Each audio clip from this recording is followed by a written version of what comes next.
very closed knit way. So the Mela, they were buckled.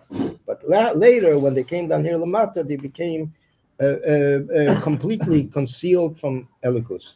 לאחר השבירה שיורדו הניצוצים, slap שבתך הקליפס, שהם מלבישים מייסם, the nitzutzim came down and they were enclosed in klippos, which are a garment around them, umastilim, and they are concealing hagili alikus, kimoshel aguf, shemaster machshich legabi haneshama kanal.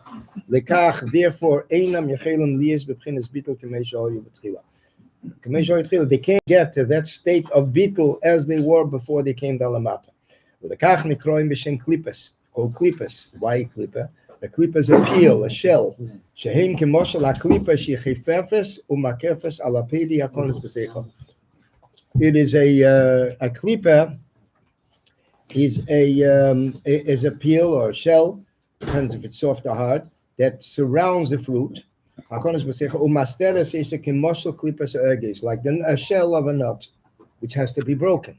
Ve'ein trufa leheitzi apedi ki imal yedei shviras haklipa dafka to break the klipa. Shviras haklipa. Bekach kedei leheitzi nitzutzi hakdusha maklipas. In order to take out the nitzutzi hakdusha from the klipas, hamastirim aleim that are concealing on them, or yitzarech liyas shviras haklipas. They needed to break the klipas. How was that done? V'zeho ya'inyan eises u'meifsim u'makasha b'mitzrayim.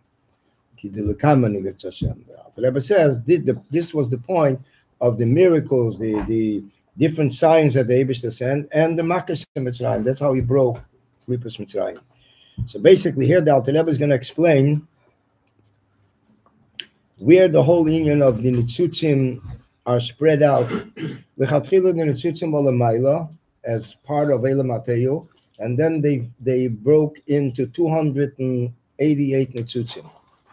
The Rebbe says in Parashat Vayeshev in Tereh that the Bishas it comes to the 288.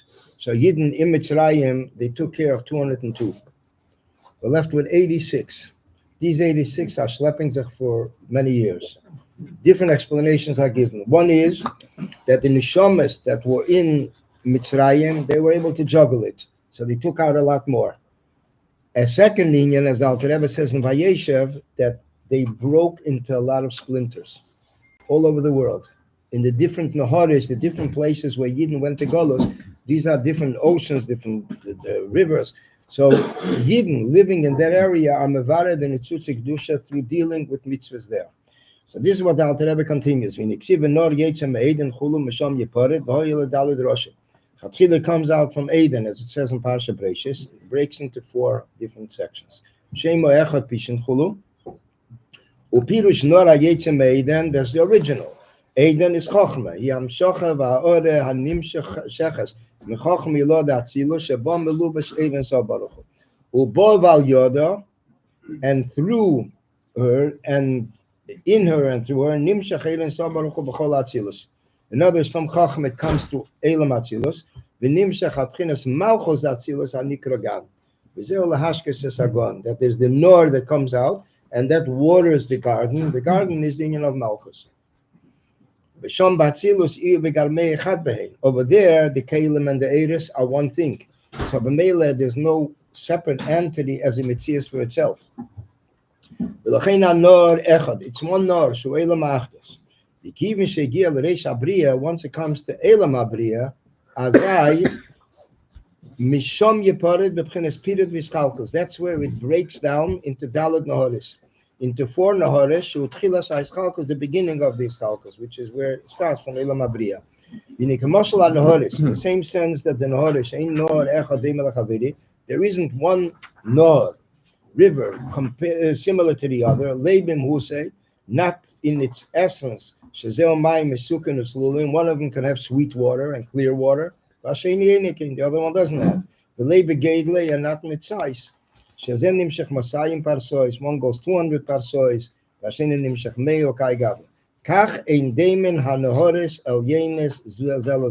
You can compare Horis one to another. Nilus Sarshal Mitzrayim, Nimshachu v'noflu be'nitzutzim rabim, me'elam hateo yesem ha'mashanoflu lebav chulu. There are more sparks from Elam Ateo that fell into Mitzrayim than fell into Babel. So here the Alter Rebbe comes to the final explanation of the Teichen of the Maimer is Ve'ata Yuvan Inyan HaMeifsim. Sheher Hashem Yisbarach HaMitzrayim that the Eibishter showed to Mitzrayim. Uchmeshikosev V'yodu Mitzrayim Ke'ani Hashem. Pirush V'yodu Hu Meloshen Shvira. Yod is also from the word, the meaning of breaking. Meshikosev V'yivoda Hashem as Anshi Sukkos. So what does it mean V'yodu Mitzrayim? Breaking Klipas Mitzrayim.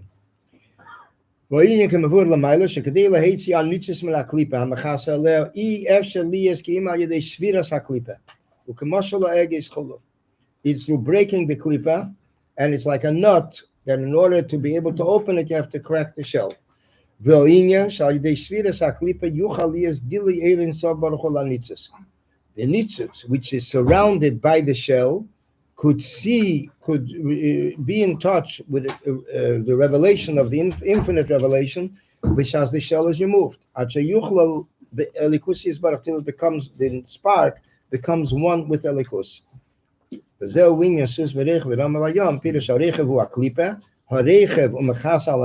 rechev is the shell that rides on the fruit, on the spark which is inside.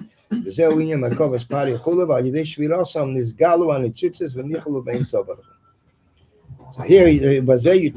says, with this, the Alter Rebbe says,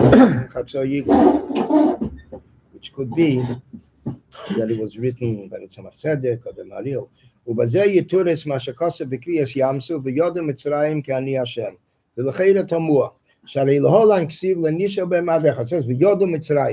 there's no one left. They'll know. In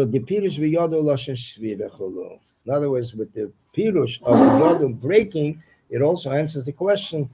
It shouldn't be a contradiction. On one hand, it says they'll know. On the other hand, it says no one is left. But the answer is that the yodum means over here the break of Mitzrayim. But the teres is those who were staying in Mitzrayim, the civilians. Yeah, but at the Dozakter Lemloshon by Mitzrayim Gufa. Right, but it seems like he's asking on the same group itself. On one hand, it says "V'yodem mitzrayim k'ani Hashem," and then it says "L'nisha b'madecha." The Pirush v'yodu l'shan shvira chulu. Val yedei zeh yagili ein sof l'nitzutzim. V'heim yodu yediyah mamash. The sparks then became exposed and to the gilui. K'ani Hashem b'ayin shem ma'ashakosim v'chamach al kushizu. Is val derech zeh inyan o eser makas. The eser makas was b'chdei l'shaber haklipas. V'heitzim em ha'nitzutzim. Aber Yisrael Atzman lo yotzrichem lemeivsim klal. Geim aminim b'nei maminim. This is also the difference between Chabad and other Chassidim. Other Chassidim are looking for meivsim, Mashenke Chabad. After the Rebbe's Rishimas were revealed, so discovered, so then they found that the Rebbe is writing a letter to the Friedrich Rebbe, that we should also speak about meivsim. And the Teichen is that Chabad is not based on meivsim, but Chagas is inyan of meivsim. As the Rebbe said once, when the inyan of meivsim, that the biggest meifus is, Rebbe said once about farbrengen, that the biggest meifus is that there's something which is l'mayla mateva, and then zetzma zechavek essen kugel, like nothing happened. The Rebbe said this is the biggest meifus of everything.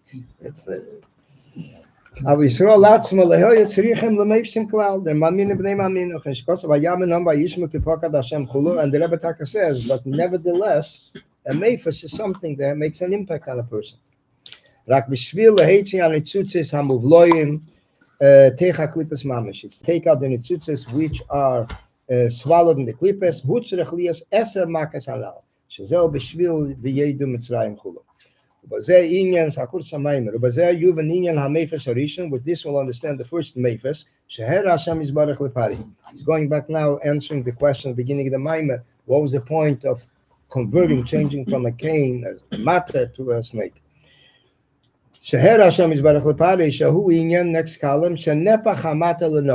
It changed. What was the point of this inyan? So the Alter Rebbe says,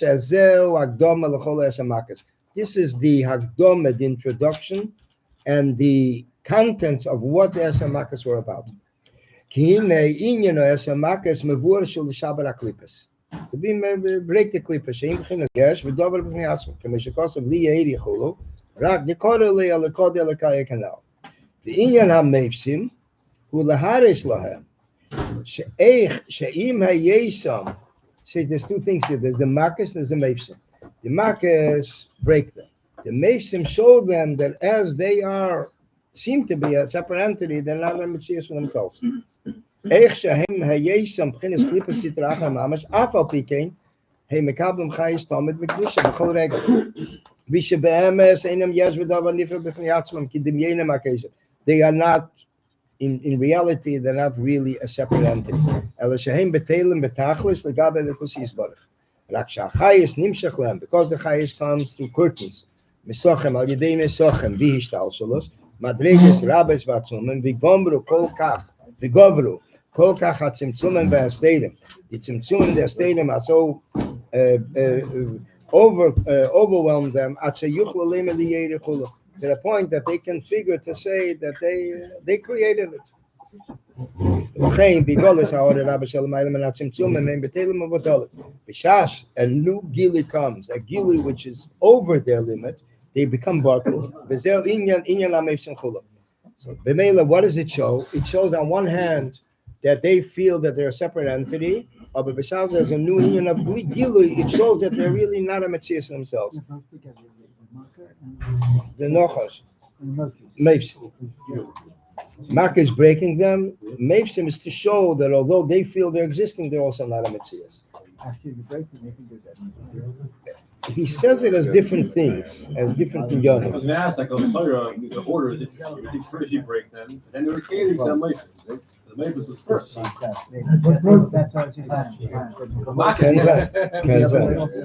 Okay, let me see how if he uses that expression right. The pre-Maka, the staffing, the stake of the Mefis.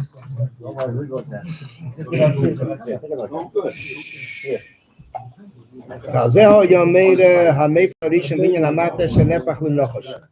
This is the Mefes Harishon Shenepach Lenochos. Pirish Mate Hum Loshen Amshocha Vatoya. It shows the union of Amshocha. Amshocha represents Ishtalshalos. The Chen Shevet, Gamkin Loshen Amshocha. Kamikech for the Shabbat, which is a shooting star.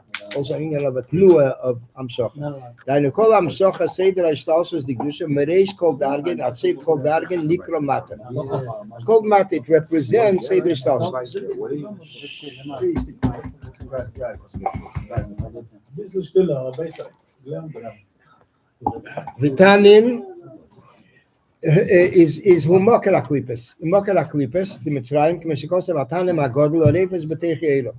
Herule Meshevare, and Sameshan Aaron showed him, will show you who's the true Chayas.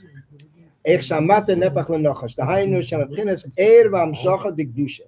Hanikro Mate, Nimshach HaChayas, Vakim, Latanin, Mokel aklipes. Meshikosa Velaglea Yedis ומאחוסה בקל משולה, אלא שזהו על ידי השתלשלות וצמצומים רבים, עד שיוכליס נפח למטה לנחש. שעל ידי צמצומים רבים אלו מסתתר, through these צמצומים, the shefa is concealed, מסתתר השפע מבחינס המטה כל כך, עד שיוכליס לסבוס מבחינס התנן הגודל. That then comes התנן, the klipa, הרבס בתחיירה, והם עלי יערי יכולו כנל. אחר כך הרולה, then they showed him the opposite. First they're showing him how klipa comes from Kedusha. Then they're showing him how it's converted back. The gam vayivla mata arnes mataisam. Hainu shechozer pchinas atanin lizbakel laagab kedusha alikis kibarishena. Zewinyan haluas anitzutzas anal, that you're taking the intzutzas and you're elevating them, you're converting them to kedusha. Telikus. Vazeh heru lepari el mitzrayim asher einom yesh v'dover b'fnei atzmam. Ki im bechol rega nimshech lem achayis melikus. The highest comes to them in every second. Elishahu Yisbarach Kil Mistater. At the Eibishter, it's Kil Mistater, he conceals himself. Ubitchese, and with his will, Nepach HaNochas Lamata, V'hoyu Kalei Hoyu Aklipes. So, Alderazo, you call on Mevsim, Liyas V'yodim Mitzrayim, Kani Avaya Canal. Alderazo, the Mevsim were also to get the message through how the Etzem, everything is from Kedusha. Let me say, from Vanda Maimadi is upside down. That they could show that they're Right. Yeah. The question, that's it. It's Nunvov Dalet. say that, but they've broken. And so Right. now they have a ticket. Right. Kachas Matcha. So the Maimer is from Tovku Samachei. It's a Maimer from the later years. It's more barichus. Although it's not a long Maimer, but it's very explanatory. Yeah.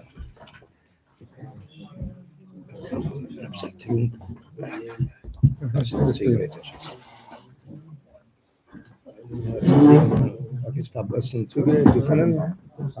Got a link over there? Yeah, it's ready. I sent it.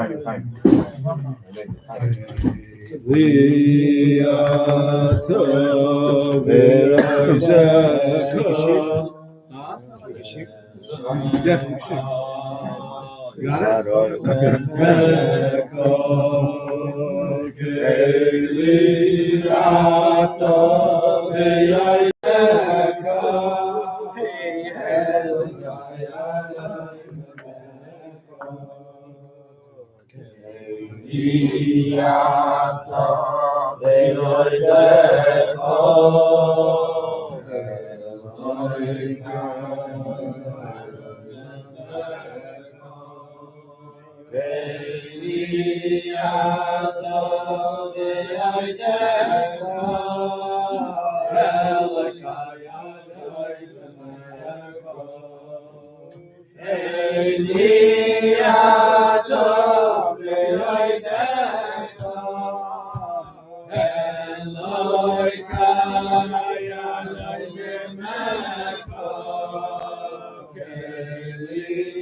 We find ourselves Chavdala Teves, which is the hours. And the Alter Rebbe was Nistalik, which was 10:25, 10:30. In fact, the Rebbe was Medayik, that it was in Tovshin Chav Gimel, which was 62 years ago. The Rebbe then came into the farbrengen, Mitzvah Shabbos, which the Kriyos was, the Alter Rebbe was Nistalik, Stalik and Mitzvah Shabbos. It says, Kachatzei Shoyed Aleph. Half of the 11th hour, which is 10:30 in the evening, and the Rebbe came in 10:25. But that's when the Rebbe started the farbrengen. And that year was 150 years since the Istalkos of the Alter Rebbe. So the Rebbe farbrenged that night, and very serious farbrengen. And the next night was a surprise farbrengen.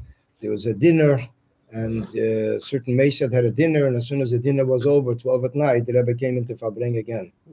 And that over the course of those two farbrengens, the Rebbe asked to sing the 10 Nigurim of the Alter Rebbe. The Rebbe made a siyum on the Shulchan Aruch. The Rebbe made a magbis. Tavshin Chav Gimel, 1963, the Mispora. And the Rebbe then said, Benegir Tzedakah, that people should empty out their pockets whatever they have. That's again it's very, very the siyum is printed in the Sichas Chelik Dalet, the siyum on Shulchan Aruch, and the Maimer, the short Maimerim from the Alter Rebbe, and this was basically the inyan of the Chavdala Teves Tavshin Chav Gimel. It's called Shnas Hakan. The whole year by the Rebbe, it was referred to as Shnas Hakan, 150 years from the Alter Rebbe's Istalkus. It's interesting that Benegir to the inyan of the Alter Rebbe, I heard after the story a few days ago, somebody actually overheard from a audio from a farbrengen. He doesn't remember what date the farbrengen was, and and between the sichas, a person walked over to the Rebbe. It could have been Chayel, it could have been Chof Dalateva, something with the Alter Rebbe, or maybe it was Kislev. And he told the Alter Rebbe that he told the Rebbe that he's thanking the Rebbe for Gishmaka Sicha, the Sicha the Rebbe just spoke.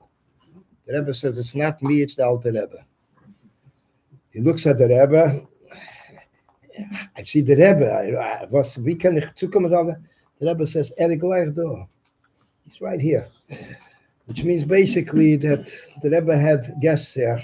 At times, whenever he wished, he had guests there.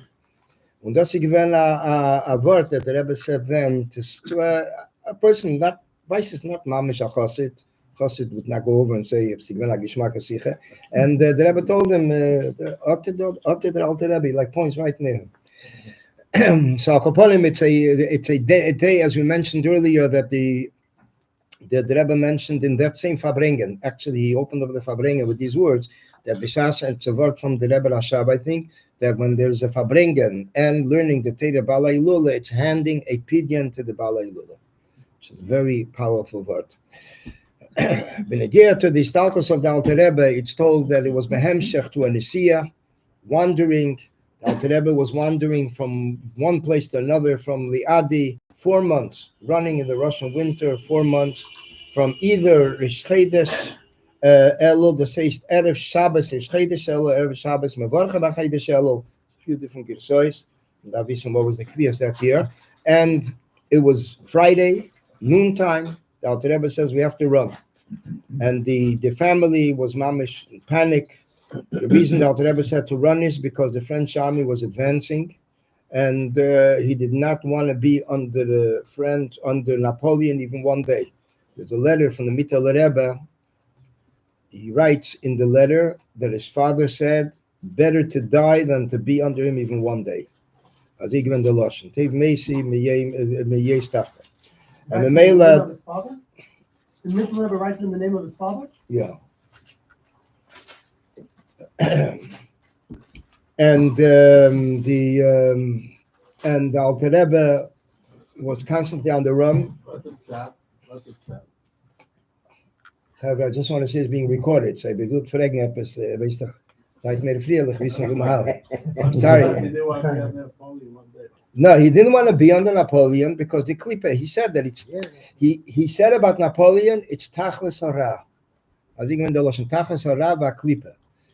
And he said that Sof Kosof, Bakuma say the Meinish, but the Meinish was Geton Yidden, whatever they did years earlier, that country. He's from the Yetz Kriegen Danish. Upon him, they were running. In one Rishim, it's mentioned, not from the Rabbeim, but it's mentioned in a very interesting Rishim, so it was that the Alter Rebbe saw they're not running quick enough, and he took over. Friday afternoon, feeding them wagon.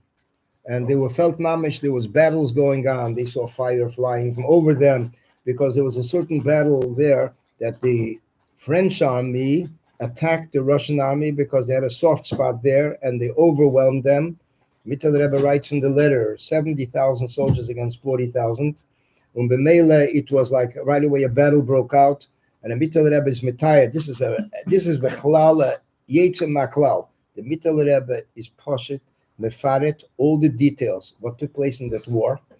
The names of the general who came along with Alter Rebbe, the Russian general, the armor that they had, how much this one had, how much that had, which is Bechlal, not the Michoel Rebbe Seder. Michoel Rebbe was mufshit from Welt. Michoel Rebbe didn't even know the value of a coin. And dann mit Amol at reingelegt because it was his father's thing. So he wrote a letter, 10 pages, it's printed today, and to Rabbi Michoel Seligson, who was the spy for the Russian army. This was after the Stalkers. So he writes what took place in the trip. And in the middle, he mentions there, B'negea to Rosh Hashanah. When it comes to Rosh Hashanah, the Alter Rebbe said after Tkiya Shefer, Hayem ro'isi l'mayla ki didon notzach. And this was when other tzaddikim, the Koznitzer Andere, they got up early and they prepared for Shefer. And when they came to take the Shefer, they weren't Pashat HaYidin. They took the Shefer in the hand, they felt the Alter Rebbe already blew. The Litvak, they said the Litvak had schon gehabt. And the Peil, the Alter Rebbe blew Shefer before Shachris. So this is basically, so B'meila, the Alter Rebbe then said, Ro'is hayim ro'isi l'maylo ki didon notzach. Then came, the Muhammad went on further, Erev Yom Kippur, the Michoel Rebbe sees that the Russian government is going to exile. They're all leaving for Moscow. So he comes running to the Alter Rebbe, mit Abchia, crying. He says, where's your promise? The Alter Rebbe was in Talis and Tefillin then. And the Alter Rebbe said, you see I'm in Talis and Tefillin, I will not lie to you. He already is destined for his Mapola, but he's trying his last push toward Moscow to make a point. But the base Tibacheni, the end will be that he is going to go back. He's going to take a certain route, and the Alter Rebbe told him which route he'll take to look for food for his soldiers. And that's what happened to He retreated, and Imamish was looking for food for soldiers. Thousands of them died in this war, and he went back to France. The Peil in the Rishima that's mentioned about the Alter Rebbe that took over, the Alter Rebbe took over the driving. So it says that Friday night, the Alter Rebbe, that first Friday night, they stopped by a cave. The Alter Rebbe asked the family should go in to rest up a while, and he remained in the wagon saying Tehillim. When he came out of the cave in the morning, the Alter Rebbe told him that one of the horses died. And the Russian government, Bechlal, was very supportive of the Alter Rebbe because of his patriotism, and he immediately supplied the Alter Rebbe what he needed. The Alter Rebbe said that since it's Mazikim, according to Halacha, you're allowed to save yourself from Mazikim, even Shabbos, Mefort Shabbos Eichet. And the Alter Rebbe poshet gefahren on Hagbolis. So Hakoponim getting Benegir to Yom Kippur, getting to the point that the Alter Rebbe got to Kfar Piena. It wasn't poshet in the sea yet. It's talking about over 130 days. 2 wagons were the children and grandchildren, another 60 wagons of Chassidim. It's a pili ployim. You're running from an enemy. The enemy is looking for the Alter Rebbe. We soon quote from the Sichad Rebbe. Und da 60 wagons. They must have been had to drive high speed. It wasn't a possible thing. And then they made the wrong turn, and some glick that they didn't catch up. So the Rebbe mentions that when Napoleon came into the city, the Alter Rebbe went back to his house to see if they left anything there. And when they found slippers, the Alter Rebbe said, take it out and put the house on fire. They put the house on fire. So the Friedrich Rebbe, the Rebbe is in Medayik in the Lashon Friedrich Rebbe, that once the Alter Rebbe is leaving from one end, Napoleon is coming from the other end, and he's looking for the Alter Rebbe's house. And he announced, anybody has anything from the Alter Rebbe, he'll give a reward. He wanted to have something in his hands from the Alter Rebbe. He had made a dikakeach, if it was Tumah or Kishav. It was, the Alter Rebbe didn't want anything to fall in his hands. And here you had neighbors, they shared things with the neighbors before they left. There were big things that they couldn't take, as it's mentioned in the letter. So in this Rishima, it's mentioned also that it was Thursday night in Kfar Piena, and the Alter Rebbe was in his room, and the Tzemach Tzedek is waiting till the Alter Rebbe comes out to eat something with them. And the Tzemach Tzedek goes into the Alter Rebbe, and the Alter Rebbe says, I had a mission, a shlichus to accomplish. I fulfilled it, I finished it, and now I can leave. Which basically was the Milchama with Napoleon. Al derech, like we find by Moshe Rabbeinu, first, take care of the Midyanim, and that's right before these talpas. The same thing also when you get the Alter Rebbe. This was a clipper that the Alter Rebbe broke, Pashit, and Sof Kosov, the Stalkos took place right after. The Rebbe Bechlal speaks about the different inyanim that took place in this trip, and one of the inyanim is that the Alter Rebbe returned to check if he left anything behind, and the inyan that left behind were basically slippers. So the Rebbe explains in the Sikha from Purim Tov Shechai. The Rebbe explains that the nikuda of that is that by the Alter Rebbe it was very cherished everything that he owned, because it is tzaddikim, chosim, but even achachim ktanim and everything. It's very cherished, very important to them. So the Rebbe says, what does this mean? Chos aleim. The Gemara says also, Yuma chos aleim by tzaddikim. The Yonim Gashmi. What does it mean? It means, so the Baal Shem Tov says the Nitzutzi Kedusha that are there. So the Rebbe says the Alter Rebbe made sure that even slippers, which is not put on the head, it's not placed on the heart, it's placed past the lowest part of the body. The Rebbe says l'cheira klinikite. The Rebbe says even that, because a yid is b'chol d'rechecha be'eyo, nothing should fall into the domain of klipa. So the Alter Rebbe was so particular about it to make sure to take it when it shouldn't get into his hands. So the Rebbe says this is the lesson, how we need to make sure everything that belongs to us, even the minute, the smallest thing in value, should not be used, fulfilled for something besides Yonim of Torah mitzvahs. Another inyan which the Rebbe mentions b'negeya to the trip, the Rebbe writes it in Aora, is that it's interesting. The last Yutas Kislev of the Alter Rebbe in this physical world, he was in Golus. He was running. Chayda, Yutas Kislev, and it's the last year, Mamish, Almadein. So the Rebbe says that this shows how by the Alter Rebbe everything was in Yonim of Birudim, accomplishing in world. Dafke in Golus, and Dafke Dorten, he managed through, he pushed through. It was the inyan of which means basically dealing with Tachtenim, taking this world and refining it and making it into a dwelling place for the Eibishter. This is the inyan of Aldera, which this is also an explanation that Rebbe says, another occasion, or maybe the same Sikha, that there are two things that Alter Rebbe wrote before these Talkas, which we have today. Igeres HaKedesh, Siman Chof from Tanya. The 20th Igeres, the Siman for that is, we learn it Aser Shemay Tshuva time. It's a long Igeres, and it wasn't complete. It wasn't completed. The letter speaks about the Maila of Gashmias, this physical world that Gashmias shows where it comes from, the Shadish where it comes from Lamaila, from Atzmas Ein Sof. He's the only one that can create something from nothing. So the Rebbe says this is one thing he wrote, and the Tzemach Tzedek writes on it. He wrote it, Samech L'Cholye. In other words, he was nostalgic, he didn't manage to finish it. What did he manage to finish writing the last words? Akapalim that we have.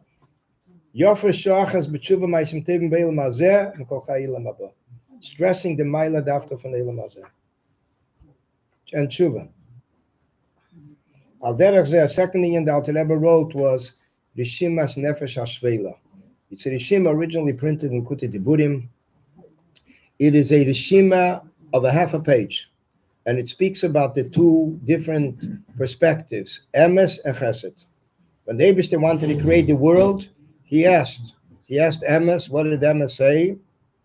I guess, it's Alma de Shikra, don't create it. Chesed said, create it, there'll be good things happening. So the Alter Rebbe stresses the mile of Chesed and the Aranchap in this physical world. Now, when again the second Rishima, it's told, the Rebbe mentions two versions when it was written. According to one opinion, it was written minutes before these Talkos, Mitzvah Shabbos. According to the second opinion, the Alter Rebbe checked his pockets before Shabbos, and he already had it in the pocket. So it means that he wrote it before Shabbos. Cholei, these are the last two inyanim that the Alter Rebbe wrote in this physical world. And the Alter Rebbe said, there's also a quote that the Alter Rebbe said, I think it says, An Mitzvah Shabbos, Ader was hat sich halten in mein Klamke, velechem ton ateva, be'almod Dain ubalma deosi. One who will hold on to my klamke. English Michoel is a very poor language. So it's not klamke literally means a door handle, but it means more than a door handle. The Rabbeim would speak about it a lot from the Alter Rebbe, the Rebbe Rashab, the Friedrich Rebbe by the Rebbe. We see it also the klamke. Klamke means connected, but doesn't mean literally the door handle. So it says, as there was a halten in my klamke, velechem tona tevi in this world and in the world to come. And in another place, it says another, not another girsa, another pisgum, an additional pisgum. The Alter Rebbe said, there was a halten in my klamke, vet nit starben on tshuva. Will not die without tshuva. There was another word that the Alter Rebbe said, quoted from the Friedrich Rebbe. So basically, the Nikude B'chlal is this physical world. In fact, the Alter Rebbe already, as the Michoel Rebbe understood, was already starting to prepare for the Stalkos almost a year earlier. The Alter Rebbe was a year earlier in 1812. The Alter Rebbe was in Dubrovna, Chedesh Shvat.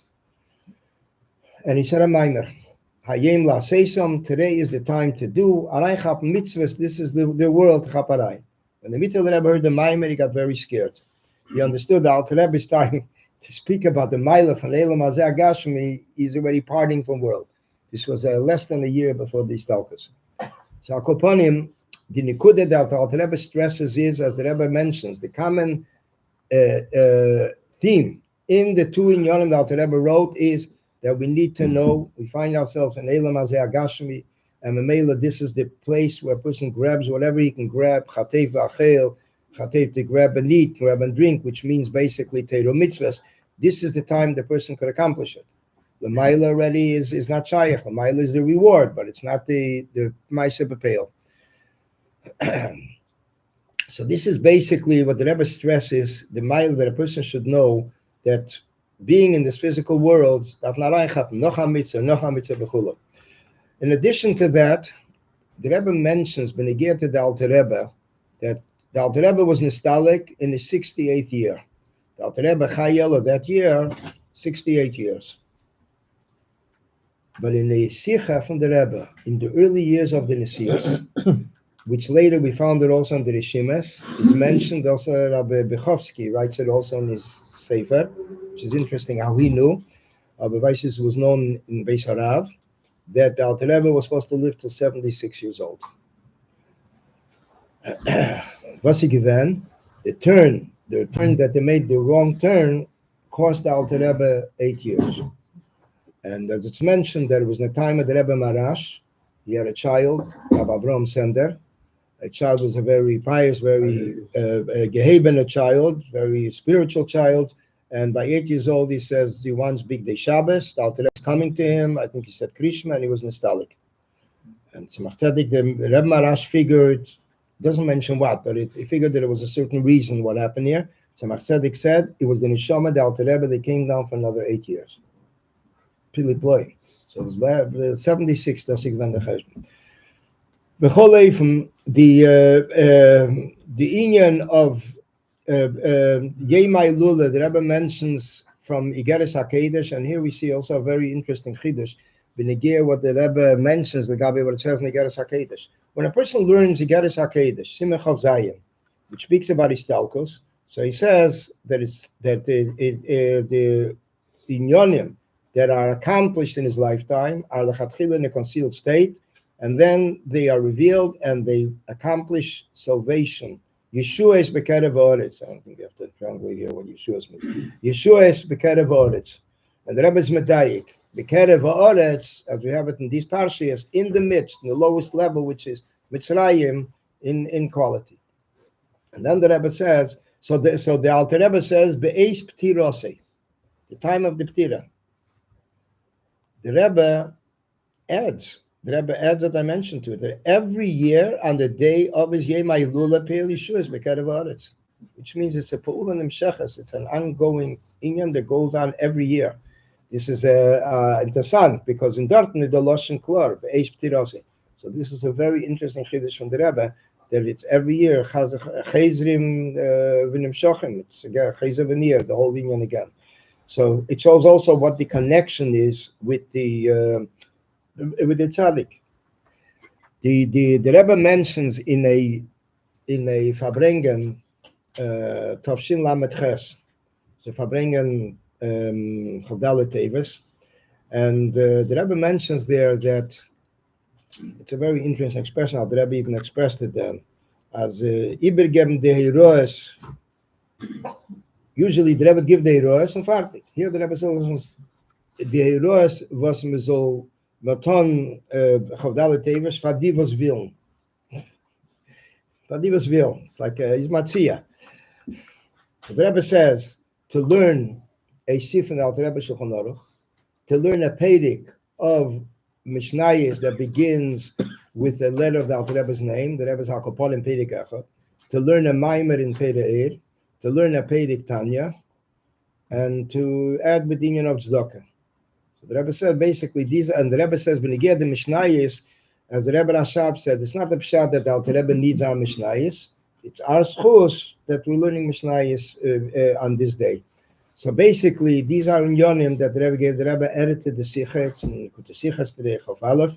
And basically, I mean, today to make it easier, Yagdul Teda puts together the booklet, although I don't find everything there, but there is a component, the Mishnayos is there, and the Sif from the Alter Rebbe Shulchan Aruch, from the Chastam Teda, v'chulu. So, from what the Rebbe wanted this day should be a day fulfilled in the most rightful way. Actually, Chavdala Tevis could never fall out on Shabbos. Never fall out on Shabbos. Which so b'meila it's basically either a Friday or it's a Sunday or it's a Tuesday or it's a Thursday. We find by the Rebbe interesting when it came to Maimorim Chavdala Tevis. We find in the early years of the Nesias very interesting diuk. When it was in Tafshin Yud Gimel, Chavdala Tevis was Sunday. So the Maimah that the Rebbe chose to say on Shabbos, Shabbos Shmois, the Rebbe said a Maimah Yeshevas Beganim, speaking about Neshamas and Gan Eden. A Maimah that the Rebbe Rashab said in Würzburg in 1907, and the Maimah was published decades later. The Rebbe wanted to publish a Maimah, Vices it got misplaced, and it was published in the late 80s. 4 years later, Chavdala Tevis was Friday. On Shabbos, the Rebbe again said, "Hayeshavas Beganim." So it's interesting that although it's connected, supposed to Shabbos is connected with the parsha, you don't find a word from the Rebbe connecting in the Maimer Epis with the parsha. Epis Shmois. Because Hayeshavas Beganim, a whole different Maimer. A Maimer, a pasuk from Shir Hashirim, speaking about the Mile of Neshamis. There's Malek Kolom, a Seviv Kolom, and those are all which the Rebbe explains this Maimer, a long Maimer, a deep Maimer. One of them, I think, is even edited by the Rebbe. And this is what the Rebbe chose to say, mamish on the day, which means that took precedence over something from the parsha. Oder Chavdala Tevis Friday or Sunday, it was something that made an impact on the Shabbos. Like we find Benegia Machar Chedesh. When it comes to Machar Chedesh, it comes to Machar Chedesh is Sunday. So the Haftarah of Shabbos changes over. So the Rebbe asked the question, why? Rosh Chodesh is Sunday. Why should we change the Haftarah of Shabbos? We'll get to Sunday. Shabbos Haftarah is already changed over because of Rosh Chodesh. So the Rebbe says this is how we see that Rosh Chodesh makes an impact on the Shabbos before. That even the Haftarah changes over. So it's you see the impact of Rosh Chodesh and Shabbos. The same thing benegir to Chavdala Tevis that the Rebbe chose Dafka Hayeshevas Beganim. And that's what the Rebbe said then. In those years, twice the Rebbe said the Maimer, the same contents. There's one time that Shazar, when Shazar would come to the Rebbe, President Shazar, he would bring the Rebbe gifts. The gifts that he brought the Rebbe were Ksav Yadin. Ksav Yadin, or letters unknown, and he paid big money for it. And that's his role. And he would bring to the Rebbe a folder of these things from the Rabbeim. He knew this is the biggest inyan, the biggest tainuk by the Rebbe. And it was once that he brought the Rebbe a Maimer. The Maimer was a Maimer the Alter Rebbe, Ashri Yeshu Visecha. And it was Tafshin Lamed Aleph, Lamed Bezos, I guess. I think it's Lamed Aleph. The Rebbe Chavdala Tevis and came back from the Eyal. The Rebbe started a Maimer on the Pasuk of Va'era. and then led into the Maimer of Asher Yeshu V'Secha. Maimer the Alter Rebbe. Shabbos, the Rebbe continued the Hemshech of the Ashes of Ashrei. It was later when Shazar came Purim that year. Lamed Aleph. Yeah, Lamed Aleph. He came, the Rebbe published the Maimer, gave him a copy, signed, v'chulu. It was a very special inyan then that the Rebbe Pashit, he brought the Rebbe something, and the Rebbe thanked him, published the Maimer in his honor, and gave it, and said a Maimer, his Maimer, two of his Maimer were based on this Maimer. In addition to that, he gave it to Shazar when he came to Purim. So it was a very special inyan by the Rebbe when the Rebbe would receive a new inyan mamash. There's a letter that the Rebbe writes to someone in the early years. He sent to the Rebbe a Maimer. So the Rebbe says, I'm thanking you, Be'efim Levovi. And then the Rebbe says, the tshuda, the beautiful tshuda you gave me, that is giving a tainug, and the Rebbe says the tainug is every time I look in it and I look in the Maimer again, that I'm learning the Maimer, and whoever learns the Maimer, it's mechadish, the tainug every time. Usually a pleasure, something a person gets. So when it's new, it's a chidush. The Rebbe says every time when a person learns the Maimer, it adds another tainug to this whole inyan. It gives the person tainug. So it seems like by the Rebbe Bechlal, it was a very special inyan that there were ksovim that came, but they were recovered, and however way it was. And by the Rebbe, this was called Pidyon Shvuyim. The Rebbe says Pidyon Shvuyim, al derech, like the ksovim from Russia. It starts from Russia, the ksovim, and later what happens is the Yidden come out. First it starts with Teda, and then comes with the Yidden. Al derech zeh is benegir to ksovim bechlal. But the Rebbe, whenever there was many times, there were times that the Rebbe said it very clearly that he was planning to say one Maimer. Alapel, they brought him a different Maimer, so Ashgocha Prati, so he said that Maimer, based on that Maimer.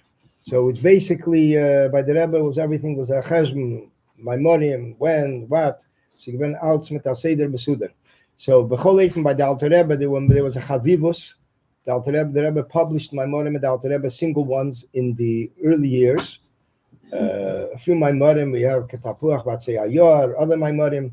In later years, in the 80s, the Rebbe published Svarim, 27 volumes, the Alter Rebbe's Maimorim. If a person would walk over to someone in the 1970s, 60s, 50s, and he would say there are 27 volumes, Alter Rebbe's Maimorim, you would look at him like wild. You would think, what do we have? Teire, look at the Teire and Tanya. Maimori Haraf, Nochas Haraf, but 27 volumes, it's Lahafli. And they all came out. Mamish and the Rebbe published, in those years, the Rebbe published Avelt with Maimorim. I was then Achroi, in charge then in Kahos, in the store. In the Hafotzes HaSvarim, the Rebbe, you write the word store, the Rebbe crossed it out. Hafotzes HaSvarim.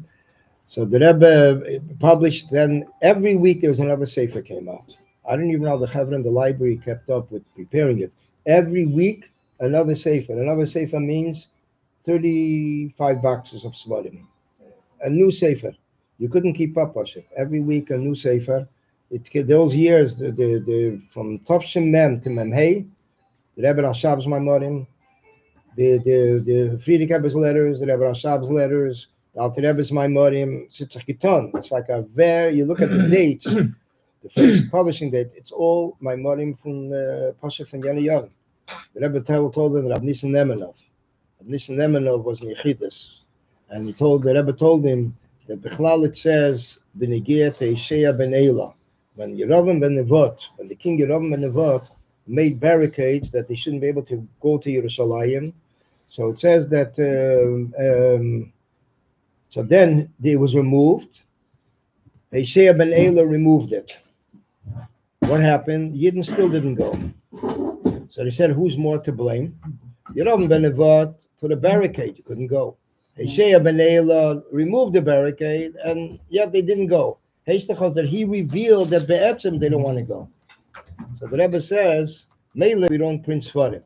The Rebbe says, we're printing Svarim, we lernt nicht. The Rebbe says, "Well, ich hab my schnelle bernos." The Rebbe says, "I'll have for that." The Rebbe says, "I will still continue printing." This is talking. Those years was mamish the richest years. It was svarim lachanan. The Rebbe said, "Well, Loshen, you know, for the Rebbe said a Loshen once, even a chosit from drucken, chosit from publishing. Das ist l'chaim, l'chaim."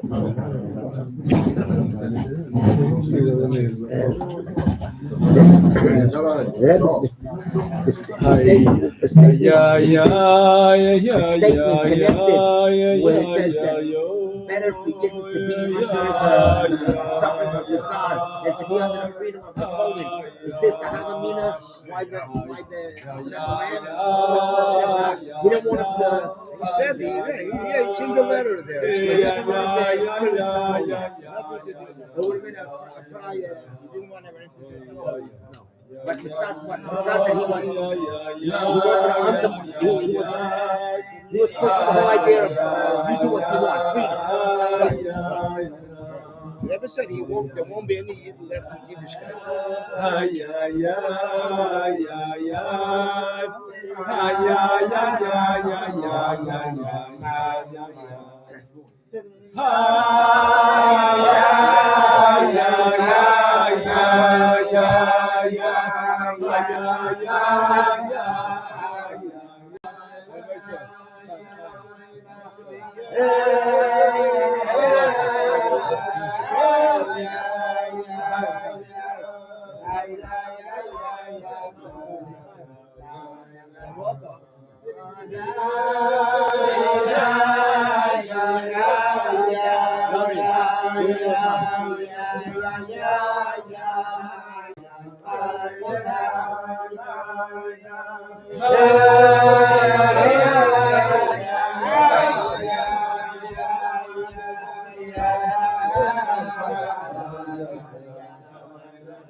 Here to the Alter Rebbe, we find that Bishasa was the Istalkus.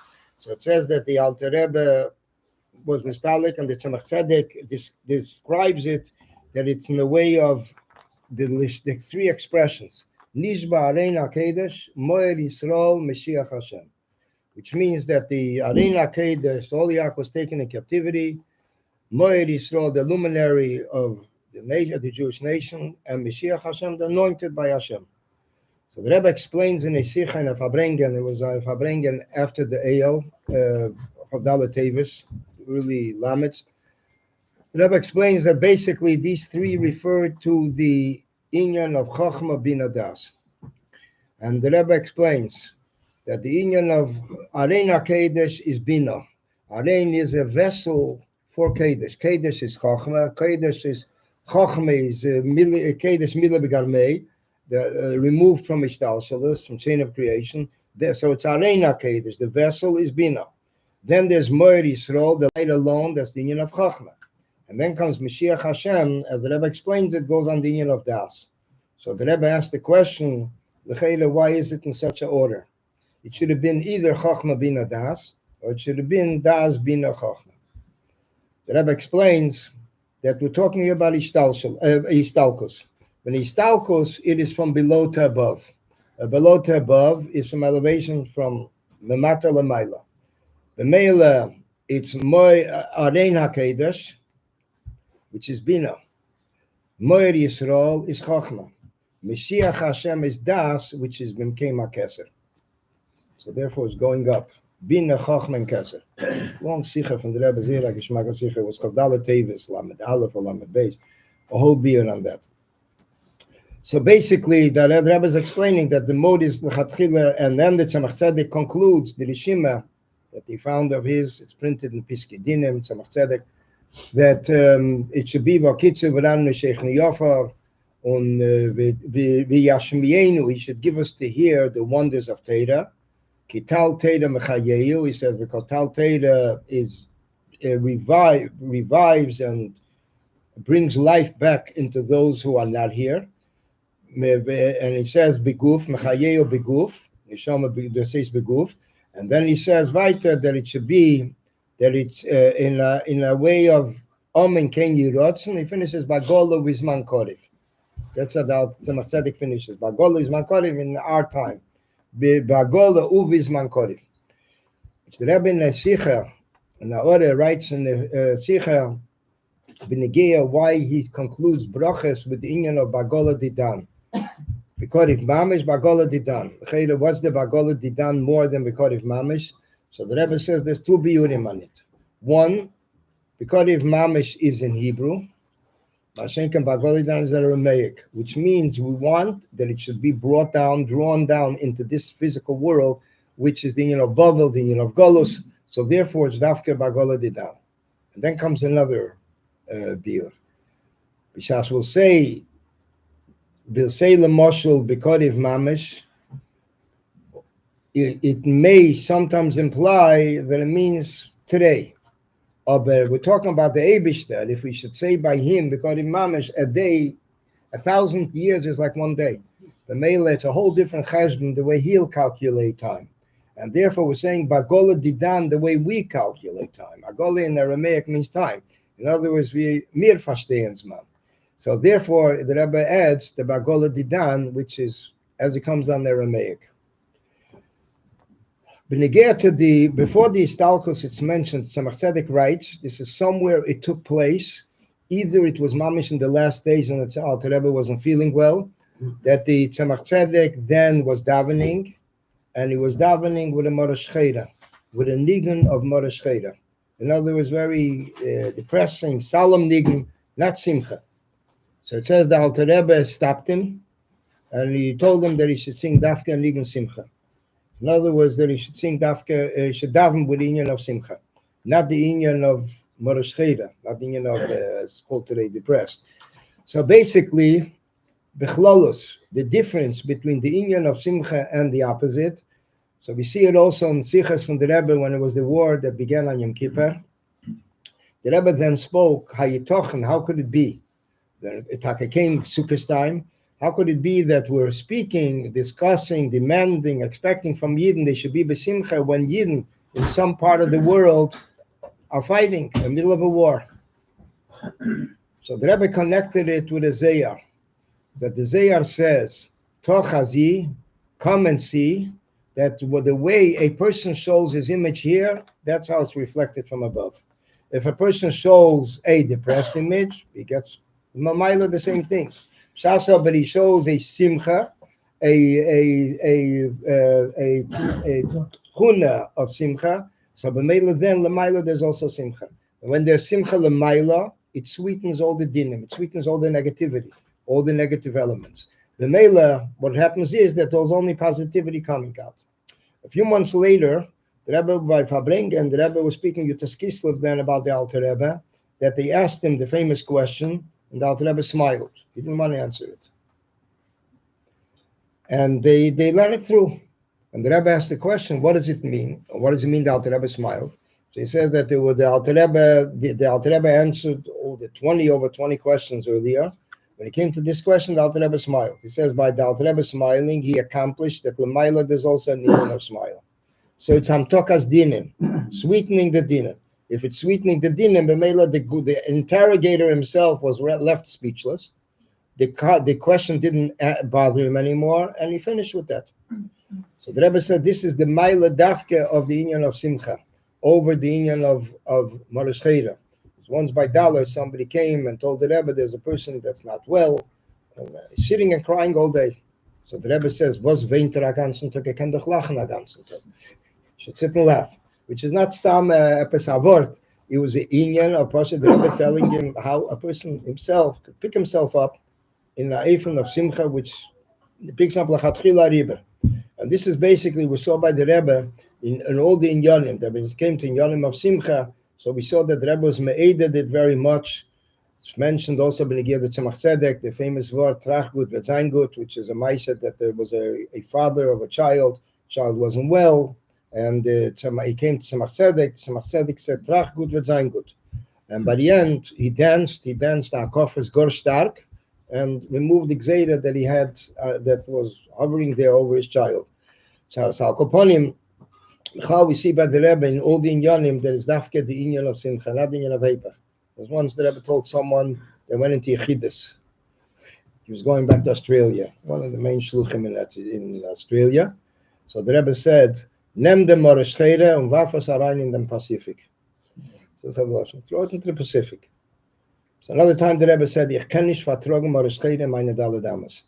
Says I can't endure it. The Marashcheira and the Dalle Damas. It was like dafke the inyan of the Rebbe held Bechlal, like that, a person won't get anywhere. Says, what's the teruf with them? He's just draining his health. So, Al Koponim, here we see that the Lashon is that the Alter Rebbe told him, the Tzemach Tzedek, he told him that he should be mafsik, and he said that he heard from the Maggid, that the Maggid says, Kemale Odam, the way a person shows here, they show Lamaila. He brought from the Navi, that b'meila a person should know whatever he's doing is affecting l'mayla. So therefore, b'shas bahim is inyan of simcha l'mayla, there's also simcha. Is hifsike, as the lashon dort, and hifsike you see, not to continue with that nigen davnik, but with the marashcheira and the dafke with inyan of simcha. That's a given inyan meyuchad that the Rebbe stood on it very much. In addition to that, talking about the inyan of positivity, we see it also benegir the Tkiya Shofar, that the Alter Rebbe blew Shofar before Shachris. So the Rebbe explained it a few times, and basically there's two inyanim. There's the inyan which is called Tmidim Kisidram, and there's an inyan called Musafim Kilchasa. Tmidim Kisidram means the usual and standard, and the Musafim Kilchasam is when there's something additional. When the Alter Rebbe needed to overcome the enemy, by Napoleon, so it wasn't sufficient that it'll be Tmidim Kisidram, they'll daven, no matonim davenen, no maton kumet tzitkiya shefa, but it was Musafim Kilchasam, it was Lachatchila Rebbe, that the Alter Rebbe blew shefa before Shachris. And the Rebbe explains that it's not a stira, because shefa is an inyan for itself. It's not like it's part of davening, and therefore it has to be in a certain area, a section of davening. It is a inyan which is a mitzvah of neyatzma. The Meila the Rebbe saw that it was shaykh to. Somebody asked me this week, does it mean he davened the blue shefa before Amud HaShachar before Netzach Hamas? I know the Rebbe says before Shachar that's enough. Poshachris already is Hepech Seder Ishtalshalas. So Akoponim, we saw by the Rebbe many times that when it comes to Inyanim, that a person has to overcome a certain Inyan. It's not enough that a person does the usual, but he does L'mayla Medidav Agbala. And that is also in a Maimah that the Rebbe said over 50 years ago, a Maimah from Yudal of Nisan, Tavshin La Medalit, very, very Shmakem Maimah, Yisedistik Maimah, and to the extent that Kahos also translated in English. The Maimonim translated, it's a very Zeira Geshmakem Maimah. If a person knows how to read it in Hebrew, let him stay with the Hebrew. Because the Asias are very reich. So the Rebbe speaks there about the Inyan of Yitzias Mitzrayim. And the Rebbe says the Inyan of Yitzias Mitzrayim is connected with Krishma. By Krishma we have the B'chol Meidecha, which means the person goes out completely from his Akbalas. So the Rebbe says the Lashon like this, that it's totally in the person, in every person. The Elam is found in the person, and B'meila, it's a person when he's by the Aveda of B'chol Vavcho, B'chol Nafscha, B'chol Meidecha, B'meila goes out of his Medidas V'Akbalas, his Mitzorim Ugvulim. And then the Rebbe says a Lashon, which is really found by Mori in Sichas, we see it maybe more often. The Rebbe says, nimmt nicht in Betracht, doesn't take in consideration what the world, the cheshbeinas, the calculations that the world makes for him, and what his neighbors want to force on him. B'chal the Rebbe had this thing of Benegia neighbors. Shaykhs was talking about it. It was many times you have it in sharp sichas. The neighbor, the ashpoah of one neighbor of the other, that could mislead sometimes the other person from Yanim from Yiddishkeit. The shochente, that was the lashon the Rebbe used. And then comes, the Rebbe says what they fought for, and then what the Nefesh Abam is, the Rebbe says if it's good for him or not, he doesn't take that in consideration. Doesn't even take in consideration what the Nefesh Elikis is thinking. The Ike by him is he knows that the Eibishter wants this and this, is V'haftas Hashem Elikecha, he gives himself over Mesiras Nefesh. This is the Lashon the Rebbe uses. And then comes, this was Kapitel in Gimel, the Rebbe then became 72. So the Rebbe leads then into the Kapitel. So the Rebbe says in the Kapitel, it says, Kol Sheiri Levavi, Tzuru Levavi, V'chelke Elikim Le'elam. The Rebbe says the reason for that is because what is his strength and what is his heart and what is Chelik Ba'elam is all the Eibishter. And then the Rebbe connects it with the word of the Alter Rebbe, which is Mili Vashamayim, that he doesn't want Gan Eden, he doesn't want Ne'elam Haba, he doesn't want anything besides Nor as Dich Alein. Nicht, ich will ze gar nicht, nicht an Gan Eden, nicht an Ne'elam Haba, nor as Dich Alein. So the Rebbe asked the question, what is it, since by the Alter Rebbe everything is B'diuk, especially when he said it in Nedveiku, especially they wrote it up, they documented it, so what's the inyan of saying Dein Gan Eden? What is the your Gan Eden? So the Rebbe explains it with a beer from the Baal Shem Tov, that the famous word from the Baal Shem Tov, Tfila Lioni Chiyatev, V'lefnei Hashem Yishpech Sichei. So it says, Tfila Lioni Chiyatev, he davens to the Eibishter, and then comes another inyan, Lefnei Hashem Yishpech Sichei. So the Baal Shem Tov gives a mashal. The person's going into Heichel HaMelech, and he wants to see the Melech, but in between, he gets so distracted from all the Eitzeres. The Rebbe says the Lashon, wird vertrunken, very beautiful Asias there. Wird vertrunken und geht aus. In all the treasures that he sees there, and he forgets to go to the king. He doesn't get to the back room where the king is. Melech Malchi Amloch HaKadosh Baruch Hu. So therefore the Rebbe says, this is what the Alter Rebbe is saying. I don't want your Gan Eden, even if it's yours. Dein Gan Eden. And Dein Elam Haba. It's called your Elam Haba. The Rebbe says, Nor as Dich Alein. In other words, all these treasures that this person sees in the palace are out Giluyim. Says, but he wants the Melech himself. He wants the, and then the Rebbe says, how could a person connect Marlech to such a level? So the Rebbe continues.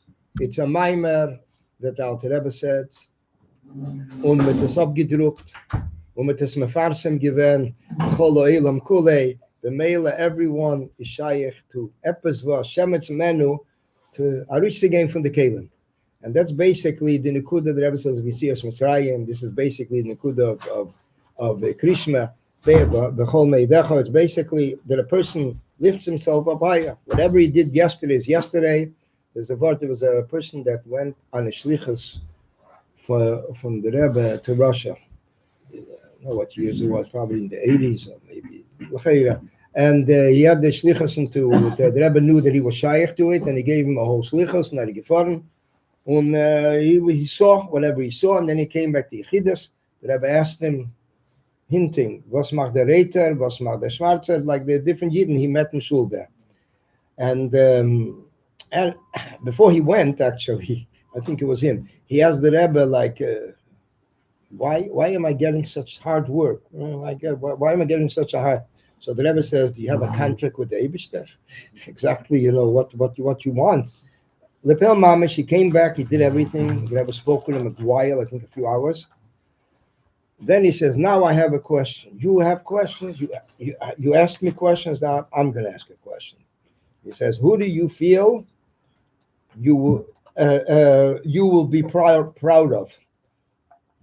You'll have nachas from. From which kind of person would you have nachas from? The Rebbe says, if a chassid goes to sleep and realizes whatever he accomplished today is not enough, but tomorrow he's accelerating, the Rebbe says, I will be proud that he's my chassid.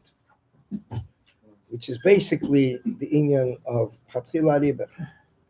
As the Rebbe writes in the Yom of Shabbos, that Yetzias Mitzrayim is not breaking world, but in world itself, uplifting itself, taking world and using it for a higher purpose, higher meaning.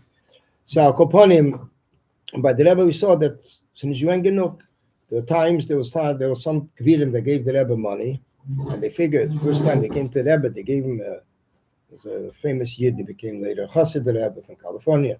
And he gave him Rebbe a shenim check, and he figured, see a reaction by farbrengen.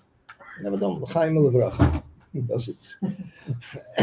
Came another person from somewhere, Psaveltischer Yid, and he sent the Rebbe a check, not a Lubavitcher, and the Rebbe told him, Ten li hanefesh v'arachush kachloch. You give me your children, they shall learn in my meisters. And the money you can keep.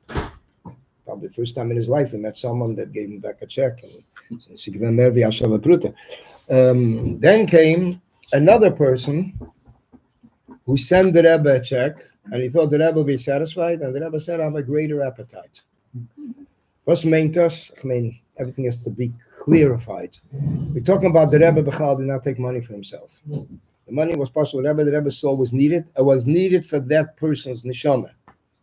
The Rebbe once made a magbis, by many magbis throughout the year, Yud Kislev, Yud Shvat, Yud Bistamuz, Chof, of Tishrei, different purposes. And there was a certain magbis that the Rebbe made, and he announced, and there was the only time the Rebbe opened up the envelopes for the people to hand them money. The Rebbe didn't see how much they gave, but the Rebbe said, this person can give twice as much. That's the person who's not shaykh that wanted to give a big amount. The Rebbe says a half is enough. So everyone had his thing. So there was a certain Melamed from Montreal. He wasn't from the Grace Parnassa mentioned, and he got from the Rebbe a certain amount. The Rebbe wants to give twice as much. Or whatever. Was a ton. Rebbe Sagofni went back to Montreal, and he found exactly. And he brought it to the Rebbe, which means that the Rebbe saw lachatchila, this is a channel for this one, for that one. So when I did that geheißen Rabbi Vogel. I went from the jewelry, England. So I once heard the story from him alone in Samadalit. He told the story that he was coming Simchas Torah back from the Rebbe, but before there was Simchas Torah, he was Mechaber the Rebbe with Basik, and he would say, Al das kvei kedush ad mushlita. That was basically the Seder. The Seder was whatever the Rebbe will tell him to do after Yom Tov, Yechidas. Some people said, even from Farayorn, Kideshtake de Maisofa, what they gave last year with more. He said, Al das kvei kedush ad mushlita, which means that open check. No, he went into Yechidas. He went into Yechidas, and the Rebbe he asked the Rebbe, what did the Rebbe have in mind? The Rebbe quoted him a big amount. He became pale, almost collapsed. The Rebbe looked at him, and the Rebbe said, doesn't have to be all in one time. Garnished. He went out, the Rebbe saw him, he doesn't look well. What happened? He said the Rebbe quoted him, it's a big amount, and so the Rebbe So I don't think he told people. Okay, he went back to England. A few days later, an Indian family comes to his door. If he can make jewelry for them, they have a wedding at the end of the week. He needs jewelry for the whole family. And if he can make it, he turns to Mesa Pecker and he asks him, and he says, yeah. And that was exactly the amount that the Rebbe wanted. So basically, it was Vehu Yechal Kelecha. The Rebbe gives the Kelim also. It was just as a Nummer, he took upon himself, and the Rebbe to some geschickt. The Rebbe Pastor, he paid up. So there's a lot of times if a person Chatchila meant that the Rebbe did, it's in Yonim that the Rebbe accomplishes. Al derech, like we find it in Yonim of the Refuah. In Yonim of Refuah, we find the Rebbe tell people to say L'chaim. They didn't realize in Chatchila why the Rebbe said so many times say L'chaim, especially as we mentioned the story of Benegea of Ramesha Deitch. Or of Ramesha Deitch, when he given a kind in Chof Tes. Is Stashochen, the reason the Meise. Und given a kind, and he pushed it was Achon Shal Pesach, and the Rebbe pointed at the son, he should say L'chaim on a full course. He was 12, 13 years old.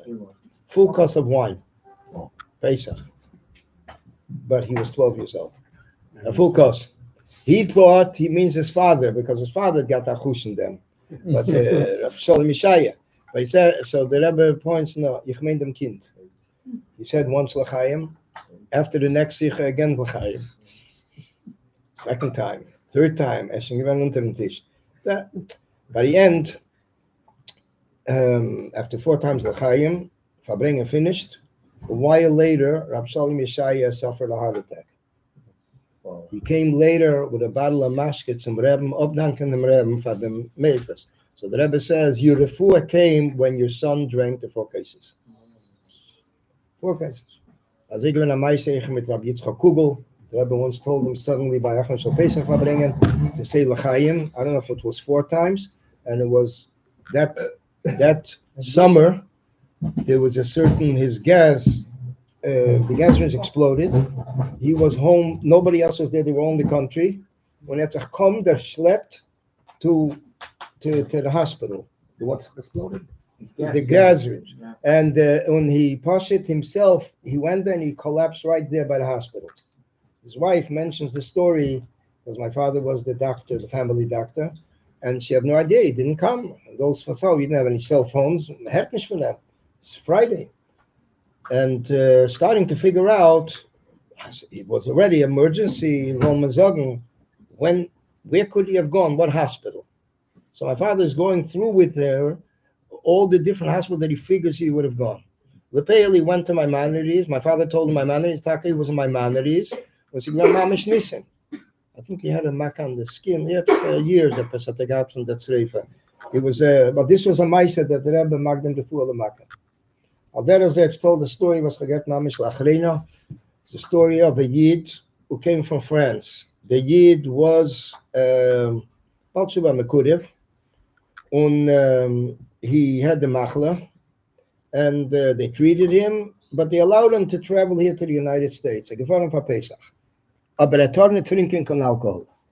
No alcohol, no nothing. No, it comes. Achim Shal Pesach, Sudas Mashiach, the Rebbe motions them, of course, wants to drink a little to be Yetzer. The Rebbe says, a full kos. He drinks a full kos. Next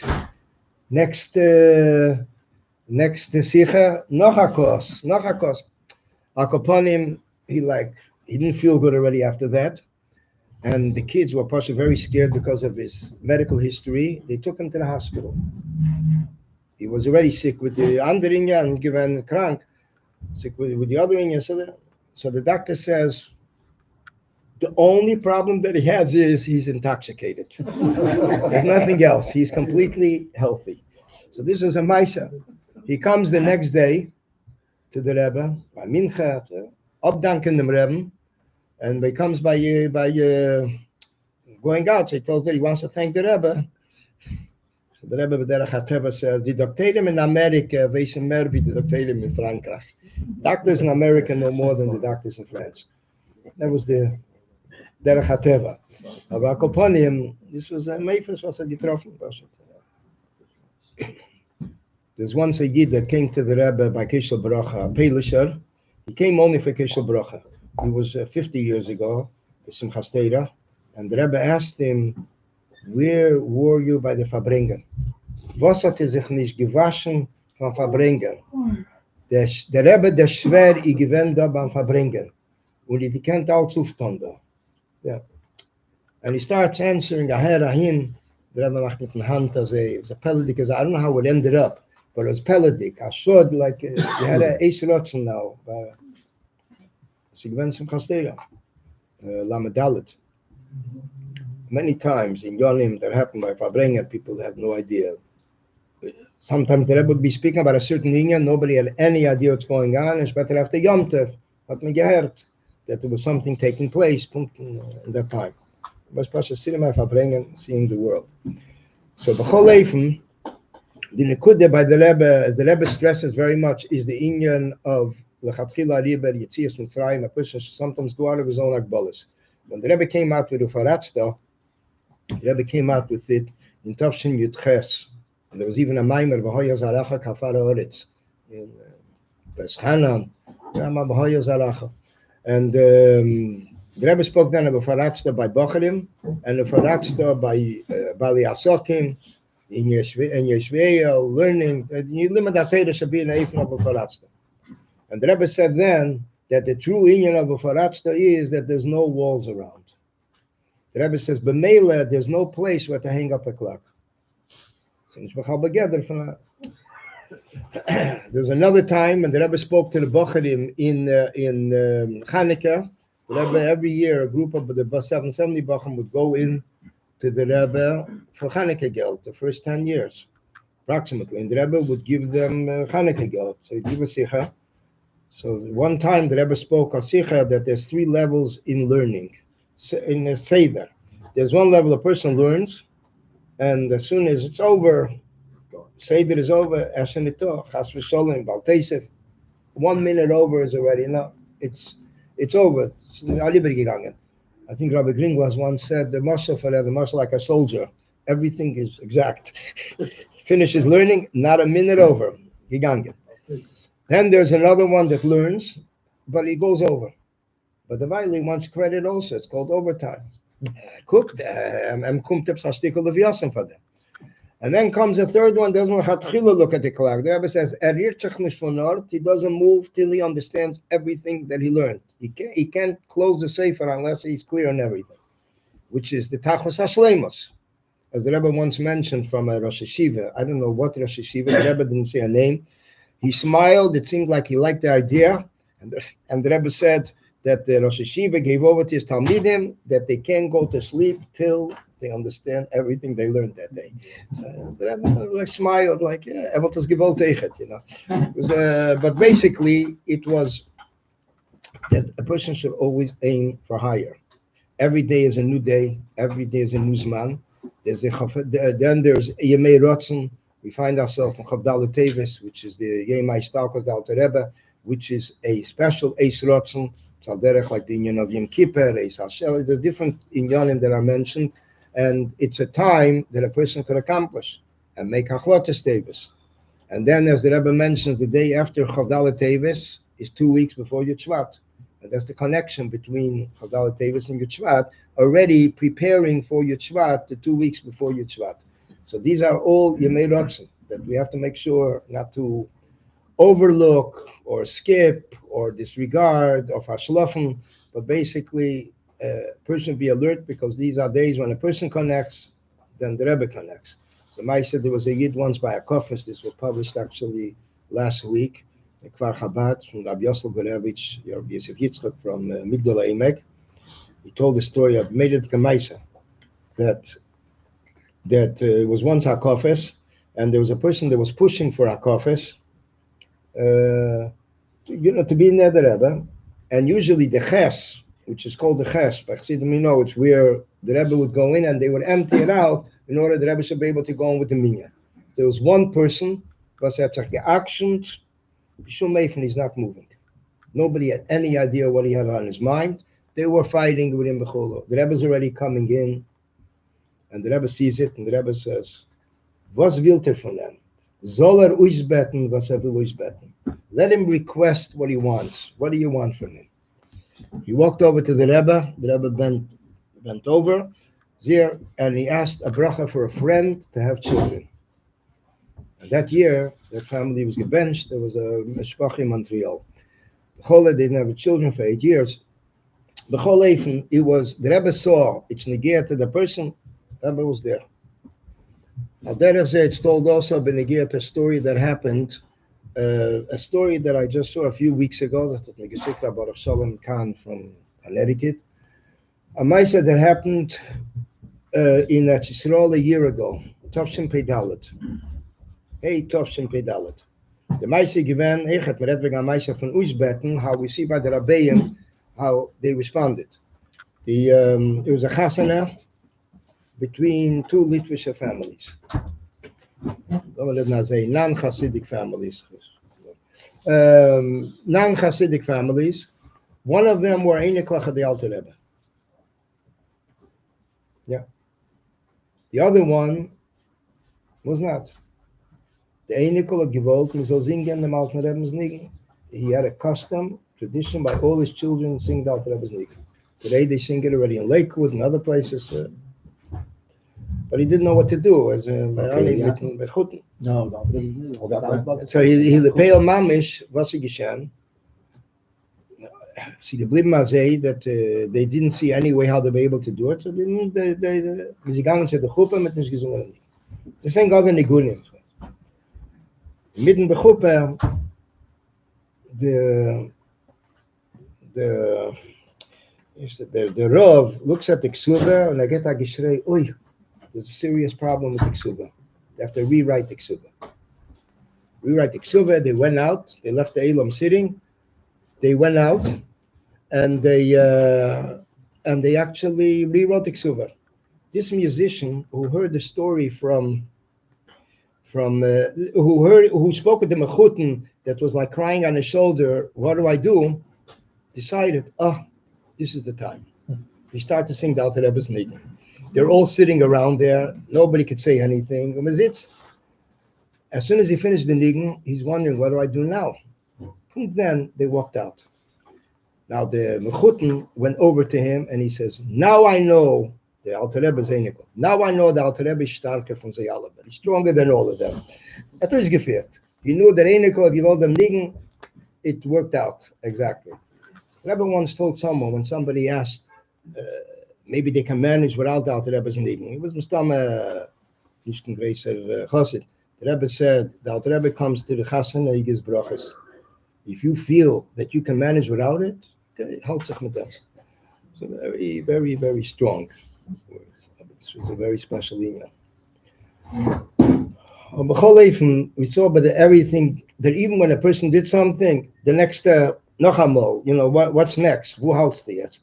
It's like we see that also by a project that took place when they get to the Mafteach on the Alter Rebbe's Maimorim. Alter Rebbe's Maimorim at that point were 11 Svarim. There were 11 Svarim, and it was in Tovshin Memalef, Rish Chodesh Kislev, and the Rebbe asked Rabbi Chodikov that he wants there should be a Mafteach, an index on the Svarim of the Alter Rebbe's Maimorim, and it should be ready the next time he goes to Deil, which is in 9 days. 9 days. And it should be published by Yutas Kislev.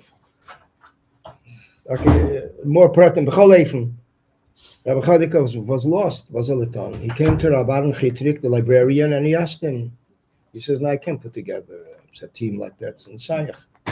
So he came to the Vad Lafot Siches. The Vad Lafot Sicha put together a group. And the Rebbe said, I want local people, and I want people who are experienced Mafteches, and I want to know how much they want to get paid an hour. So you had over here like this. You have Rabban Chitrik from the Jewelry Center, and you had Chavra and the Meisters. And so the Rebbe said it should be the average, Mida Beinanis.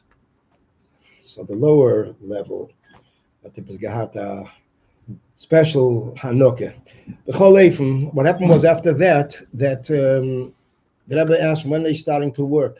So they told the Rebbe that they have to make an asifa. They don't know if the asifa will be 1:30 or 3:30. So the Rebbe said if they can make the asifa at 1:30, why did they have to wait till 3:30? They made the asifa, they started to work, and every day they wrote in a duch how many pages they covered. They gave people copies of the Svarim, 11 Svarim. Now the Rebbe Svarim, a lot of Kabbalah, and you have to learn it to understand what you're doing. And the Rebbe watched it, and every day there was a response from the Rebbe. Every time you answer. The first day the Rebbe wrote, Niskabel v'tach, Vayisa Yankiv Raglov, Psura Teves Shama, and Nasir Raglov Kalo Lechas, got it off the ground. Every day there was something. By Monday, Tuesday, the Rebbe writes, Tzorich Iyun, if they'll finish with such a pace. The Rebbe saw the number of pages, Tzorich Iyun, if they'll finish with such a pace. The next day, when they got together and they gave the next report, they sent into the Rebbe, they said, Be'ezras Hashem Yisbarach, we will finish in time. So the Rebbe circled Be'ezras Hashem Yisbarach.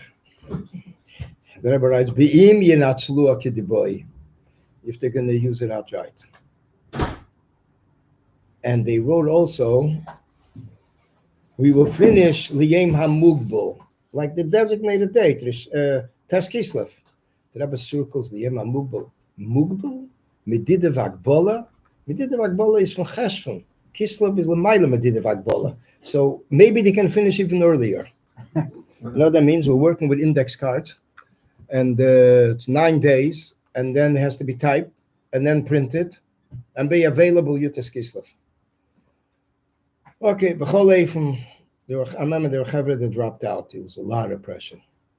Okay, I was mit mir reingeschleppt damals, so we got to work, and Friday morning, the Rebbe comes to shul, 770. When am I getting the report of Friday?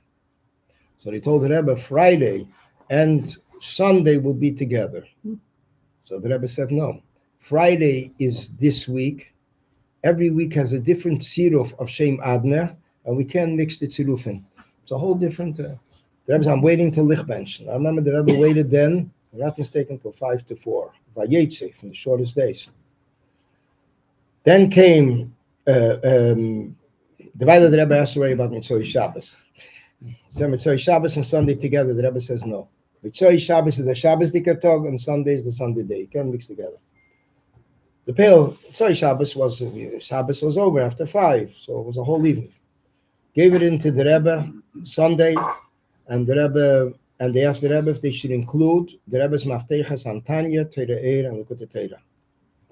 And the Rebbe said yeah, and they then they started to typeset it, and they gave the Rebbe a copy of all the proofs of the Seder.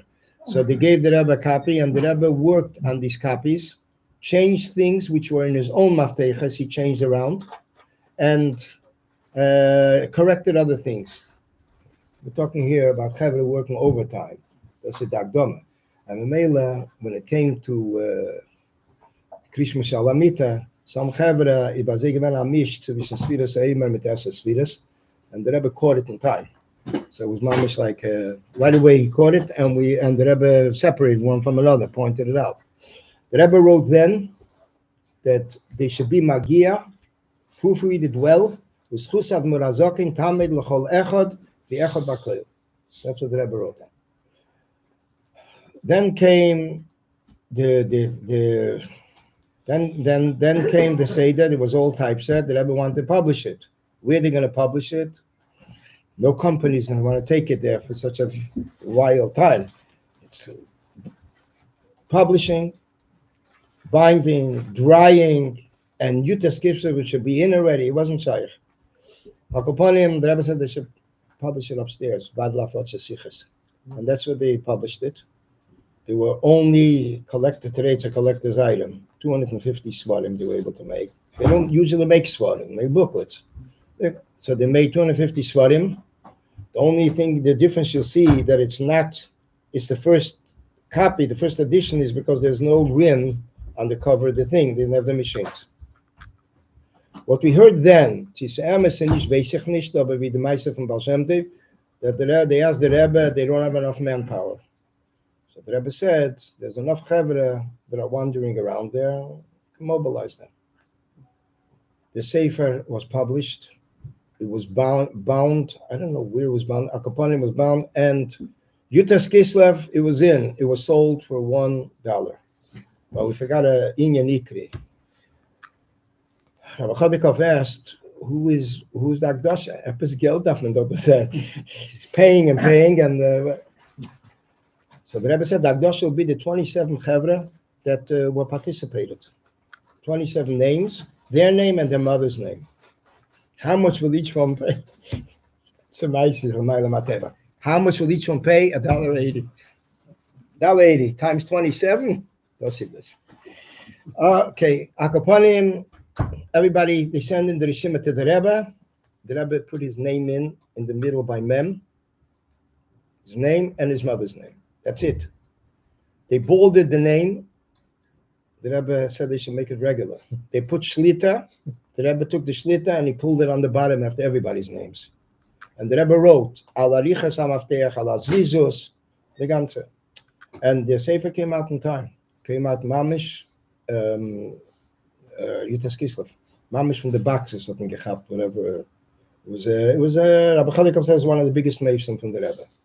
Was it in 1 week. And each one has a different shita, Mafteches, but it came out. So that was called Sefer HaMafteches V'Sifrei Rabbeinu Hazokin, 11 Svarim. Later, today, they updated already, Mr. It's by the Rebbe, in Yonam of Mafteches was one of the most cherished things. The Rebbe encouraged it. The Rebbe wrote to Mechabrim, who send in Svarim, not Lubavitch. How come there's no Mafteach? The Rebbe says a Mafteach is Oznayim L'Teire, is something which makes it easier. And as the Rebbe once spoke in a Sicha Memalef, the Tielas of a Mafteach is that you don't have to waste time looking, but you can right away get to the Inyan and you can delve into the Inyan itself. What happened was, we found out years later, or maybe, I don't know how much later, it's already 40 years, over 40 years, that Lachatchila Rabbi Emmanuel Shochat was called for the job. Rabbi Chodikov called him up Chof Cheshvan, a month before Yutas Kislev. And he asked him if he can do it. One man operation. He says, not shy to do it. So 10 days later, the Rebbe did the group. But this was it was by the Rebbe, the Yanim of Mafteches is, you see from the Rebbe, the beginning before the Nesios, Mafteches, Shals and Tshuva Samach Tzedek. It's the Chemah the Rebbe worked. The Friedrich Rebbe once said, if the world would know how much blood and sweat that Edom had reingelegt in the Svarim, it's like a whole, Ad Kedei Kach that somebody once wrote to the Rebbe, they caught a certain something that's missing. The Rebbe says, take in consideration, it's one person, and has also other things on his agenda. And here, like the Chapsechon, there was once someone when the Rebbe made him Mafteach Antanya. Rabbi Michoel told the story many times. The Mafteach Antanya, a person right away, and he wrote into the Rebbe that there's something missing. A certain title that is missing a certain meaning. So the Rebbe writes to him like this: Ein Sholem Ela Kodesh Baruch. The only one that Sholem is the Eibishter. And second of all, Api Kabbalah, this detail is under a different entry. So the Rebbe showed him exactly how the Kabbalah.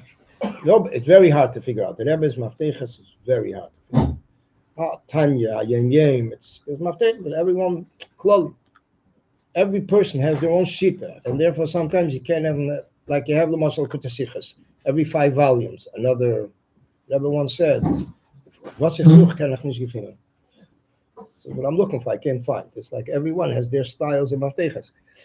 But basically, Mafteches is it's a precious some job for the one that has to do it. Why? Because he doesn't have much time. Why does a person not have much time? I was able to do Mafteches on the Rebbe Rashav's Maimorim, some of them. When do you do the Mafteach? When the pages are made. The page numbers are ready.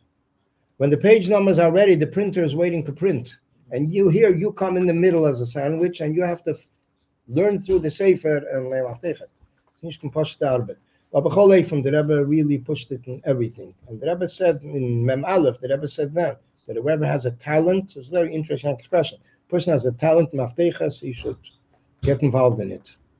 It was like a beginning of Nisan, Mem Aleph. It's by the Rebbe. This is called Hafat Samayones. The Rebbe wrote in the Pesach Dover for that Mafteach Adal Rebbe's Maimorim Nidvach Nesaf, an additional step dimension in Hafat Samayones Chutza. And when they did the Hemshech Haim Beis, which was all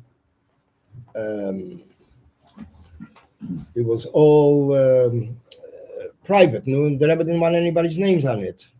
You see it in the farbrengen. The Rebbe didn't want anybody to take responsibility. So the Kelo did it, and when they did it, there was later someone needed a refuah. So the Rebbe said the schus that he was involved in the mafteach should stand by for him. Says there was something that you see, the Rebbe made maftechas on svarim that he didn't even have page numbers. Just Ksav Yadin, the Rebbe Rashabs. He had all handwritten. And he was doing Maftechas. He just named the Maimer, didn't name a page because who is he going to name it to? Nobody has access to it. The same thing is also when the Rebbe would say Maimorim in the early years. Maimorim based on the Rebbe Rashabs. For example, in the first 10 years, primarily the Rebbe Rashabs, especially Tishrei. It was like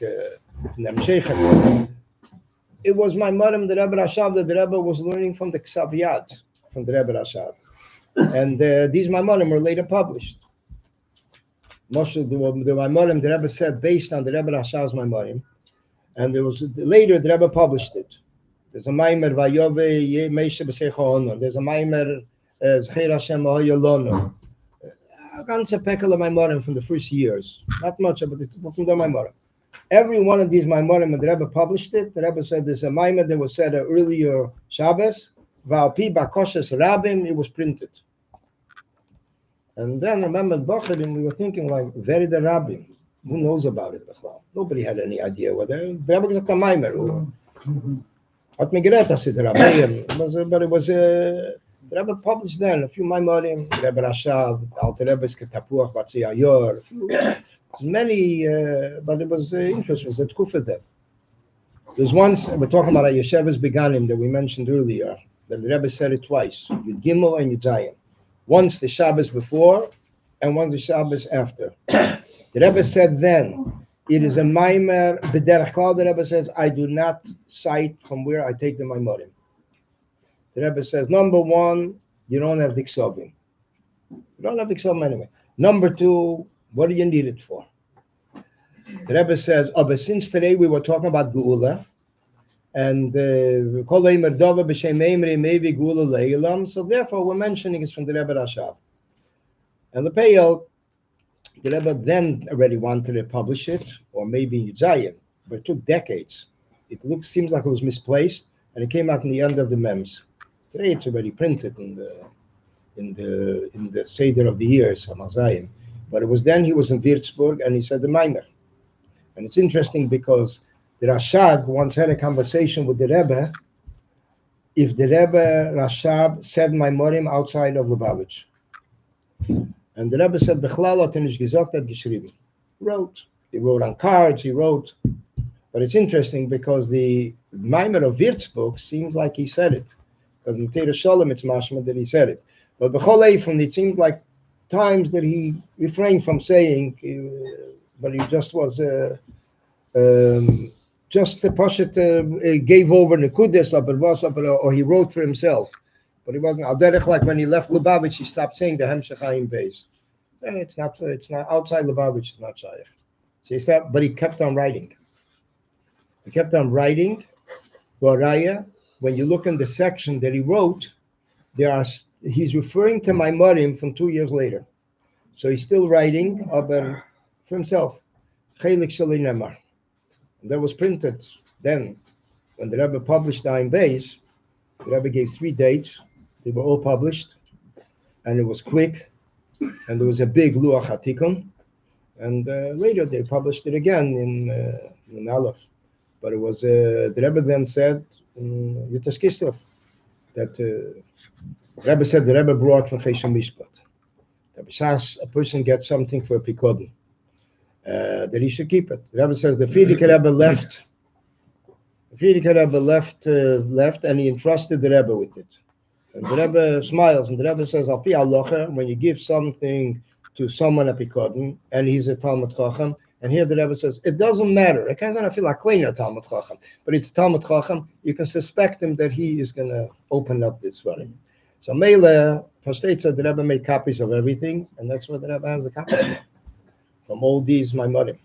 The Rebbe is Mamish Ksav Yad. I mean, Tzilam of Ksav Yad Kedesh. Frierdiker Rebbe, during the war, was walking around with his Chimadan, and the Rebbe, and that's and it went on for, and the Rebbe had it in his room, whatever. And there were times that we came to Basi Ligani, for example, when the Rebbe cited from previous Rabbeim, and the Maimorim were not printed, the Rebbe would send out a piece, a tzilum, and the Rebbe would say, "Man soll nicht gucken früher oder später," and it was just that part, which was negia to what the Rebbe is mentioning in the Maimer. They should be able to understand the Maimer. But the Rebbe would give a listing, Basi Ligani, the Rebbe would give a listing where he's taking it from. Kes Hashem Tev, Al Shem Tev, Kes Hashem Tev, Magid, Al Rebbe. So there's a whole Rishima. I don't know what year it is. I saw one from Tavshin Chal Gimel. So it was like they should understand the Maimer, the Gebuy of the Maimer.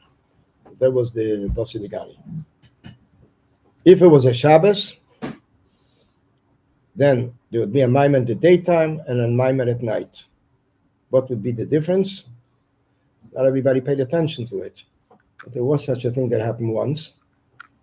It was in Tavshin Lamed Zayin. The Rebbe asked for the Maimer. The Rebbe wanted to edit it because there were shluchim going to Yisrael then, the minyan shluchim, shalayim, tzvas, and the Rebbe wanted to pray the Maimer. So they asked the Rebbe, which Maimer? So the Rebbe said, Basi Ligani. He says, that's right, Basi Liganis. The Rebbe said, so they said, there's a difference. The Rebbe said, Rebbe is the Mchiluk. Who knows the difference? But once they pressed it already, the Rebbe said they should take the night one, the formal one, Mitzvah Shabbos, and the other one, whatever was added Shabbos day, they should put it on the bottom. So that's why that Maimer has two layers on the bottom, because of this. So they have actually like the night one, which is the formal one, and then because the Rebbe would change Mara Mekamis from the day to the night. It's given a inyan for sich. But Bechlal, the Rebbe said, "Gewollt man soll sich kochen." Maimorim, mit Siches, the Rebbe would ask, in the Chazorah, in the early years where you see it, it's wanted time.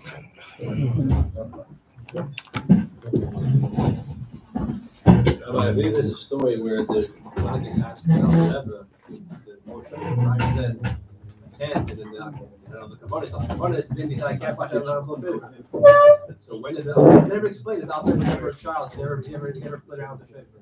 When did the Alter Rebbe go shaper? I think it was the Alter Rebbe, or was the Mittel? It said the Mittel Rebbe was not able to blow. Alter Rebbe? I think the Rebbe explains that. The Kavonas. Okay, because the Alter Rebbe says Shlach no, like Shlach no b'yad tishlach. The Rebbe explains why the Alter Rebbe go shaper. Doesn't go shaper. As a child, you play around the shaper, but the Alter Rebbe was never a child, so he play around. But when he learns to blow, Harai, he blew by Napoleon.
He told me 10:30, 11.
Mentioned a few days ago, we had the onset of the Rambam. The Rebbe refers to it as Hilula.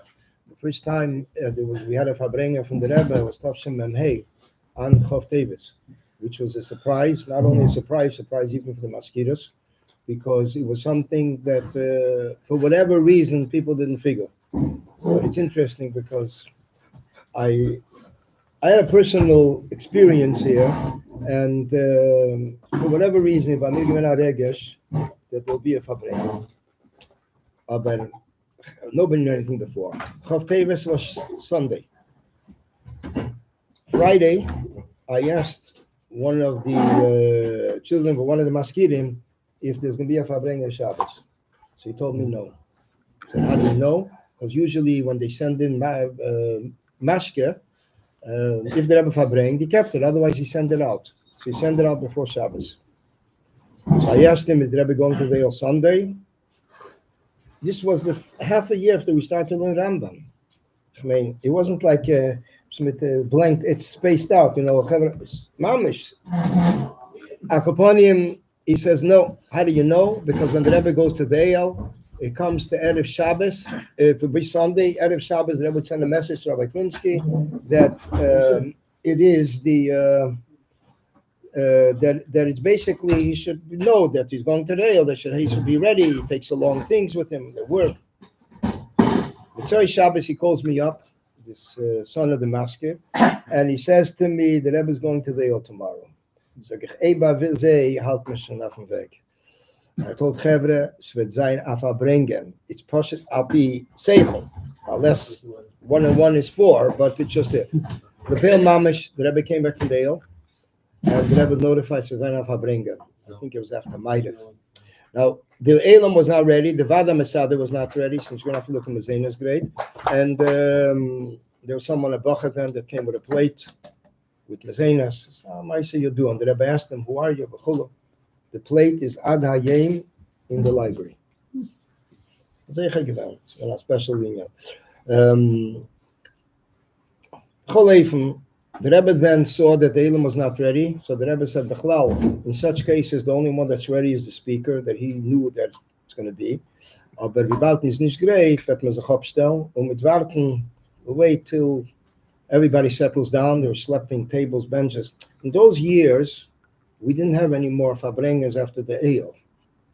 Farbrengen after the Eyal meant that the Rebbe notified after Mincha, there'll be a farbrengen after Ma'ariv. Everybody ran to the public phone, Kingston Eastern Parkway. There's a farbrengen in 10 minutes. And chain calls. There were no cell phones. There was no Shabbos alarm. There was no beepers. There was nothing. Garnished. No pagers either. Nothing. And Lapel Mamish, a lot of people missed it. When the Rebbe came in, the bima on the top was empty. The Rebbe's bima on the top was empty. And the bima on the Elam, Bechlal, you have two kinds of chevre. You have chevre wanted to stand right up front. Chevra, they weren't comfortable and they were after standing from the side. The farbrengen would always start with a mimer. But this farbrengen, Chof teves, there was no mimer then. But it was a beer on Talmud Shagola, Magna Rabim, a ganze farbrengen given. But the Rebbe then stopped and waited till they settled down. So that's why in those years, Echad weren't ready. It was a plutzendige things. There are certain dates that the Rebbe picked. Farbrengen, after the Eil, not every year. So it was like, for example, Chamisha Sabeshvat, the first time, was the union of Kibush Ha'ilam Al Yedei Torah. Later, the Rebbe told the background that it was a Maisa that they wanted to draft Bacharim in Yeshiva. They wanted to pass a law that Yeshiva Bacharim have to be drafted. In those years, drafting meant Vietnam. It was in the middle of the Vietnam War. And the Mela, the Rebbe then came back from there. The Rebbe says, "It's farbrengen." It's a very interesting sicha. And the Rebbe says, "At Shechon Gim Reden, Arbo Rosh Hashanah." The Maimed, the Rebbe said, "We don't find Maimarim from the Rabbeim." The next year, Chamisha B'Shvat, the Rebbe asked in the morning for the Maimer of the previous year. Arbo Rosh Hashanah. Again, so the Maimer probably we did in different yonim, but it was like this was the Seder of Al Derech Zeh. You find it was basically, this was the Seder farbrengen. So maybe when it came to Tavshem Memhei, it was already years we didn't have a farbrengen after the Eil. Shvenko farbrengen, and B'Mela, it was like a surprise. Schlepping tables and benches, and till finally it settled down. But it's interesting, to understand what it means. The Rebbe is coming down, in 10 minutes there's a farbrengen. The Rebbe didn't wait on a crowd. The Rebbe didn't wait on anybody. Came in, Bima was mamish empty. The older people didn't have a chance to come. Rabbi Michoel was there, and a small Eilam, or people that came in from Mincha Ma'ariv, the Rebbe asked to sing the Maimer Ligen. It was like a whole formal thing. Small Eilam. Al Derech, like the Rebbe came in once Mitzvah Yom Kippur and said a Maimer for 10 people. Upstairs, everybody went home after, and the Rebbe came down from the Suda. He's looking for a place where, and he gets up some tish, sits down. This guy's sitting and eating a sandwich. This guy's this. And he said a Maimer. It happened to be Punkt 10 people were there. Generally, the Rebbe looked. When the Rebbe would call in people to his room, the Rebbe would make sure there's 10 people. I once heard from Rabbi Michoel Friedman that when the Rebbe once called him in, he was by the sink upstairs, and he feels a tap on his shoulder. And the Rebbe is calling him in the room, and he saw the Rebbe is Medayik, 10 people. If there's more, and he was responsible to Chazar the Maimer. He felt it, b'shas the Maimer, that the Rebbe was looking at him and Masber given, like he felt like the Rebbe is making sure that he chaps it. And Rabbi Chodikov later came and asked him to write it up. Basically, there are times that the Rebbe wants everything should be written up. So sometimes chaptas, this person was there, that person was there, not all always does. The same thing with was. Der Maimer, Rabbi Michoel. Bechlal is ich dachte, jeder von der Geisem zugeholfen, but this was Mamish his responsibility. Which one? It was the Hoyer Sheidis Yankiv, Yitches. It was Shabbos Bolok, Rebbe didn't farbrengen then, and this was the Maimer. A longer Maimer. But you feel Pasha Achrayas. There's another time, Abhesha Gansberg that say that it was once, it was Parsha Zocher, Tafshin Yutches. It was like over 5 years that the Rebbe called in before Shacharis to say a Maimer. So it was a Maimer Zocher, and it happened to be that the Rebbe was publishing the Maimer of the Rebbe Rashab, Zocher Samachei. So the Mela, this person, Rabbi Heshke Gansberg, who was the typesetter, so he helped with Chazara, because he felt his mom was modeling after it. The Maimer Zocher Tofres Samachei, very Seidish Maimer, a longer Maimer. The Rebbe published it separately and then in the Sefer. I said, it's interesting. There is a Maimer from the Rebbe Rashab. Well, when it comes to the Hanoches of the Rebbe Rashab's Maimer, Hanoches means what he didn't write, what he said. So, although you will later see officially a Maimer written from him, I advise you, keep the Maimer of the Hanocha also, because the expressions in the Hanocha are not in the written one. An example for that would be Shabbos Breish is Tafresh Pei. Tafresh Pei, the Rebbe Rashav Ruach Elikim Elachefes. In the middle, he's talking about Sharfin Yonim, Nitil Shadayim, in the middle of the Suda, somebody touched their nose, a ganze Linie. Und wie ich hab gesehen bemuchish, he says. You say, I'm a wash, you don't wash over, as I saw bemuchish. The pale mamish, the piece is out, versteht sich. Then there's another piece about the apple, Eitz Hadas, it's a gewalgete apple. Also, it was also out when he wrote it. But there's also in Ayin Ches, there's a Maimer, Tzitzi Godla Dinenu, there's a Maimer there that the Rebbe Rashab is discussing the Seder of Neshamis and Gan Eden. And he says in the Seder, the Neshamis and Gan Eden is that they learn and they daven. And then there's a hefsek. I think he says, Loshen, they legen sich zu, they rest. And then the Rebbe Rashab says, was sie tun weiter, weiß ich nicht. It's like a middle of the Maimer. It's a very interesting. We don't have what he wrote. So Mele, it's like, but this Anocha is Mamish Yikor Mekoliga. So a lot of expressions in Chasteda that the Rabbeim have that we don't see it in other times in the year. The Refriedika, my Morim, Rebbe Rashab, we see it. My Morim other times. Or it's a Gilui of a Maimer that he said without preparing. Maimer, there's a famous Maimer. The Maimer that the Rebbe said also, no, it's in Chasteda Tezayin. Kanal Yisrael, yeah. That he got a heter, but Rabbi Michoel, da kommen a heter, Kimos gehad. It was after his man, he recorded the whole thing. He later went to Rabbi Meisha, it's a problem. He says, it's not Shaila from neighbor's house, but nothing else. But it was a long farbrengen. And then Mamish is the whole, so Kanal Yisrael, the Lashon is, wie kommt a Bulke in Atzilus? How does a Bulke come in Atzilus? In the middle of the Maimer, such a Lashon. Huh? A Bulke. Yeah, you should know what a Bulke is. A roll. So, there's expressions. Was the best? In the Mems, the Rebbe was farbrengen, and it was Maimer Kein Sicher. It was no more Maimer.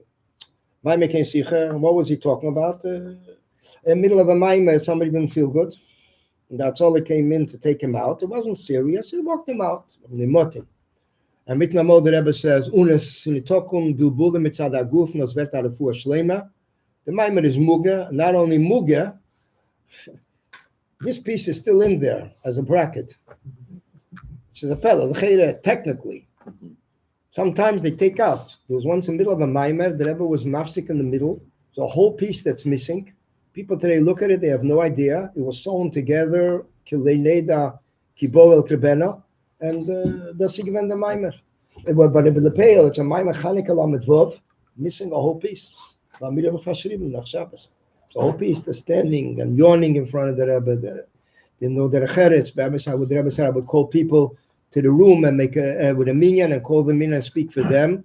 And that's it. The Rebbe says, I have gewollt lang the Rebbe says, ich wollte schon gewollt lang opstellen de farbrengens.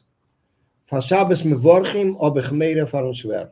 That he said more than once. Meire fahren schwer.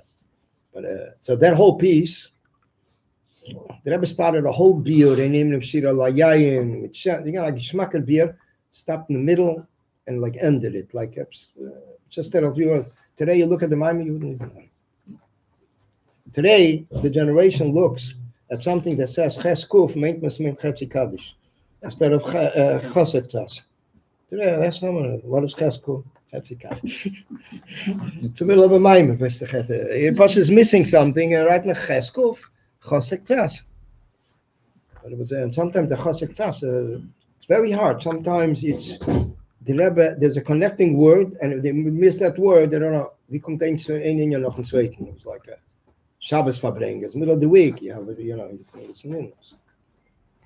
But the Rebbe explained why he stopped the Maimorim. Because Maimorim, Chanukah Geld, the Sicha, famous Sicha that he stopped, the Likud the Sicha, in Tov Lamed Beis. The Rebbe said there's no interest, he stopped it all. Maimer Kein Sicha. We have from the Rebbe about 1,300 Maimorim, 800 are Maimer Kein Sicha, if not more. Maimer Kein Sicha started in Tov Chof Dalet Chof Hey, every Shabbos, if it was a regular Shabbos, not a Yom Pagra, there was a Maimer Kein Sicha. That's basically what it was. So people, the Rebbe would say it as the Rebbe would put on the handkerchief. The Rebbe would begin with a pasuk or chazal. But Azay Elam wasn't a typical balabatim that didn't really tune in too much.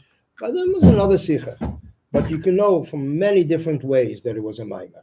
The Rebbe would immediately, whenever the Rebbe would put his hand in his right pocket, we knew it's a maimer, a handkerchief. A handkerchief the Rebbe would keep in the pocket. Another handkerchief he kept in the kapota. Different handkerchiefs for different purposes. And when he would like turn like it's a maimer. After two sichas, generally. So there was a maimer kein sicha. It was printed as a maimer. The Rebbe edited some of them.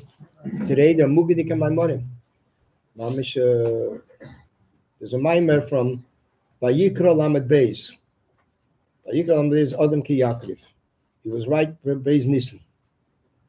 By Beis Nissen, and for whatever reason they sacred that maimer. The Rebbe should be magiyat. It came out in Memtes. Adam Ki Yaakov from Samavov. Happened to be a punkt road on Locha Protis. And generally, Rabbi Michoel would not chazer the way the Rebbe said it. Rabbi Michoel would chazer more the muskul, what comes out from it and what the Rebbe is driving to. So it wasn't like, but for whatever reason, he wanted to have the way the Rebbe said it. I was very particular with that, so he wanted to have the Anocha. So that's a mugidik maimer today. Adam Ki Yaakov, Lamed Beis. But it's basically, it was like a maimer based on the Rebbe Nishma Seid. But so there's different ways. I mean, I once met Rabbi Michoel walking up Kingston Avenue. He says to me, "What do you say about lahak?" So I said, "Ich weiß nicht." It's like the sikha is so redone, you can't recognize what the Rebbe said before, what the Rebbe said after. Ich mein, was the seder kedima v'yichur. So he said he once had experience. The Rebbe said something, and by farbrengen, and after the farbrengen, he asked the Rebbe, "Where is it?" The Rebbe said, "But it's the man van farbrengen." It happened to be by the end of the farbrengen. But the von Dorten verstanden, that's all one thing, and you have to set it up logically. So that's why he liked that style. That's probably what he taught them. But basically, it was the Rebbe Mamish. There were people in the house who knew lachatchila what maimer the Rebbe was going to say sometimes. The Rebbe said, you come in and again, Heinti does this and this. Most of the time, many times he was right. I mean, very gekrochen there. Just one person's gekrochen into the fish. But generally, maimer. But the Rebbe, when the Rebbe said a maimer, tziyim b'mishpat tipode. You have many tziyim b'mishpat tipode from there, but generally they're the maimer of Lekutei Torah Dvarim. That Lekutei Torah Dvarim, there are many maimarim from the Rebbe. So today there's already, by today there already somebody did al Nila Deidi and put together all the Nila Deidis from the Rebbe. The Rebbe is medayik in the maimer of Lekutei Torah. Today you have the tzim and mishpat tepada, the same thing. There's so many biurim from the Rebbe on that maimer. Shabbos Chazein, Nasach biurim. Yeah. Main thing is the Rebbe wants Mizal Harvan. The Rebbe Pashat wants Pashat people should learn the Maimarim. And that's why the Rebbe said he stopped certain things. He says, Pashat, there's no interest. That's why they started Ha'oris at Mimim, Tafshan Lamed Beis, one of the 70 Meisters, in order to start again with the Sichas. There's ones by farbrengen, the Rebbe mentioned Shabbos farbrengen, that it was once winter that the Rebbe went different rashes and he didn't answer the questions till the next week. There was one time the Rebbe wanted that the people should write in the Oris, and then they should, states are writing in the Oris, they put themselves in shooting range, because later the Rebbe speaks about by farbrengen. But upon him, there was a girl that wrote into the Rebbe, Hayitach, and the Rebbe didn't answer the questions from last week. So the Rebbe says, it interests no one.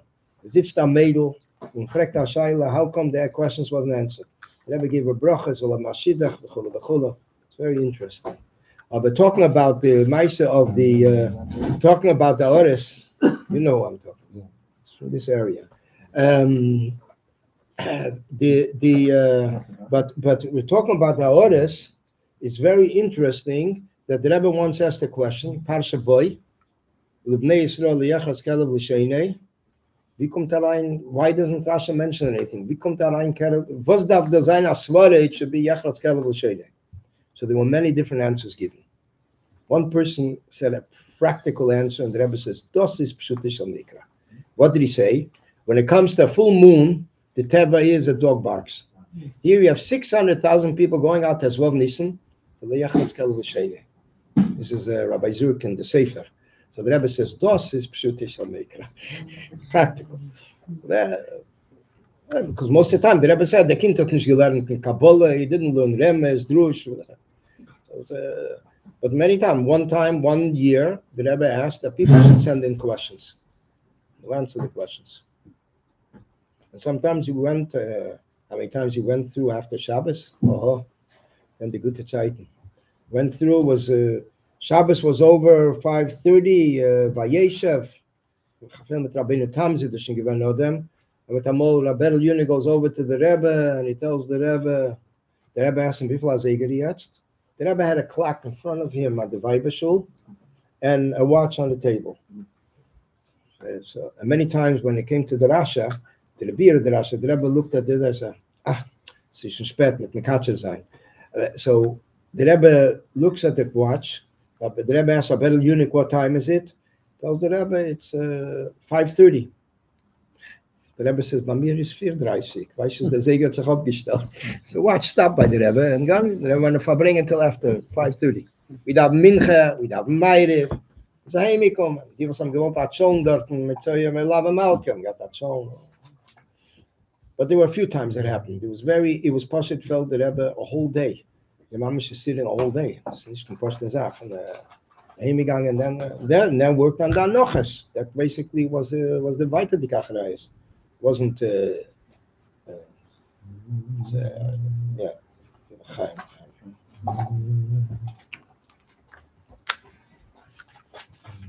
Standing about the Rebbe Michoel Seligson.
See in Sichas by the Rebbe that what the Rebbe many times would say different things, and the Rebbe expected that people should ask questions.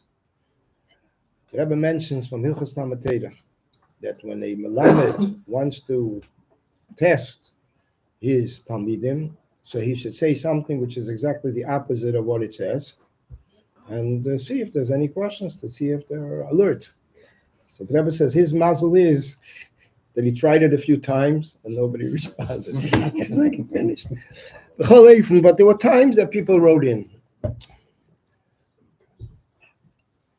There's a Maisa that happened. I was in a shul in Crown Heights. It's called the Deutsch Shul, Height of the Shenishto on Crown Street, in Deutsch Shul.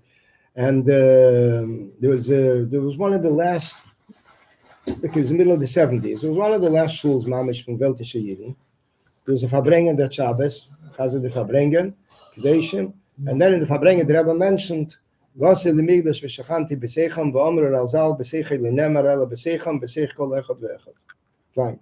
I didn't expect this. Yid comes over to me and he says, what's the market for that? So I told him that the Rebbe writes, Leisato, Yodua b'shalah, Al-Shich, a few Maramikemes. Later there were additional Maramikemes that the Hanoch has found on their own, but it was Rishis Chachmel. No. So he tells me, if so, why is it called Razal? Razal implies that it's Gemara. Okay, I didn't do anything with it. 2 years. 2 years later, Lamed Ches, there was an occasion, so I mentioned that in the letter to the Rebbe.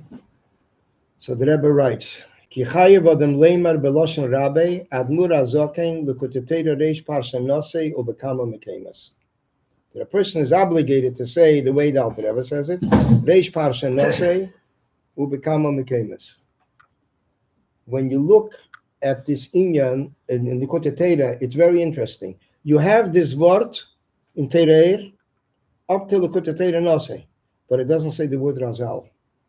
Nosei is the first time that the Rebbe mentions Razal. So the Rebbe is Medayik. L'kutetera reish parsha Nosei ubekama mekemas. Okay.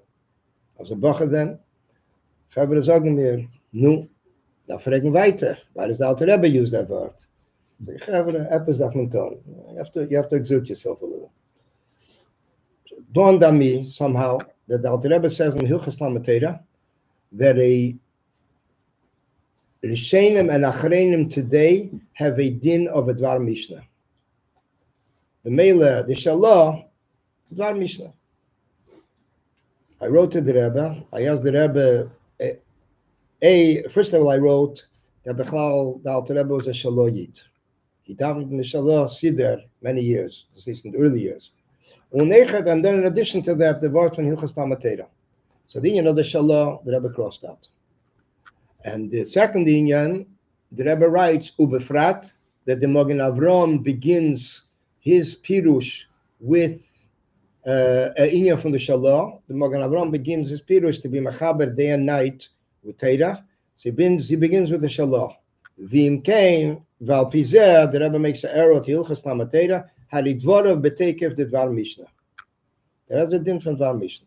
I couldn't find that yet. I never knew his name. Some stam Arush gefallen from Crown Heights now. I'll tell you it. Upon him, Schoen, ich habe gemeint, sich geendigt. 2 weeks later, was a farbrengen. Lamet Ches, the farbrengen, Lamet Ches, Lamet Ches was Mitzoi Shabbos. The Rebbe comes in, the Rebbe says, Sie doch Yud Beis 7, Sie doch Yemet HaSiyam, Yemet HaShlumen, L'cheire, was for HaShaychas Otas, is al v'omer azal b'seichel l'nem arela b'seichom, b'seich kol echot v'echot. Me sucht doch am Mocker of them, you got 2 biurim. One beer is Hilchas Tamatera, the second beer is a medrash, shelehigia eleinu. Then the Rebbe says, Se mer muchach, the erste rent wie der zweite. Just hadn't geeines. The Rebbe says, Weil Ebes will gewinnen am Medrash, die Shalom would say Razal. So the Chvaren. The Mele is Mestav. Then the Rebbe says, Am Maimera Alt Kana, Am Maimera Musge ben Geert zu Kama, was am gefragt, and the Rebbe fought weiter. In the Maimer of that evening, years later, I realized, in the Maimer of that evening was Meshach Kibbutz Messina, the Rebbe dort nicht herangebracht.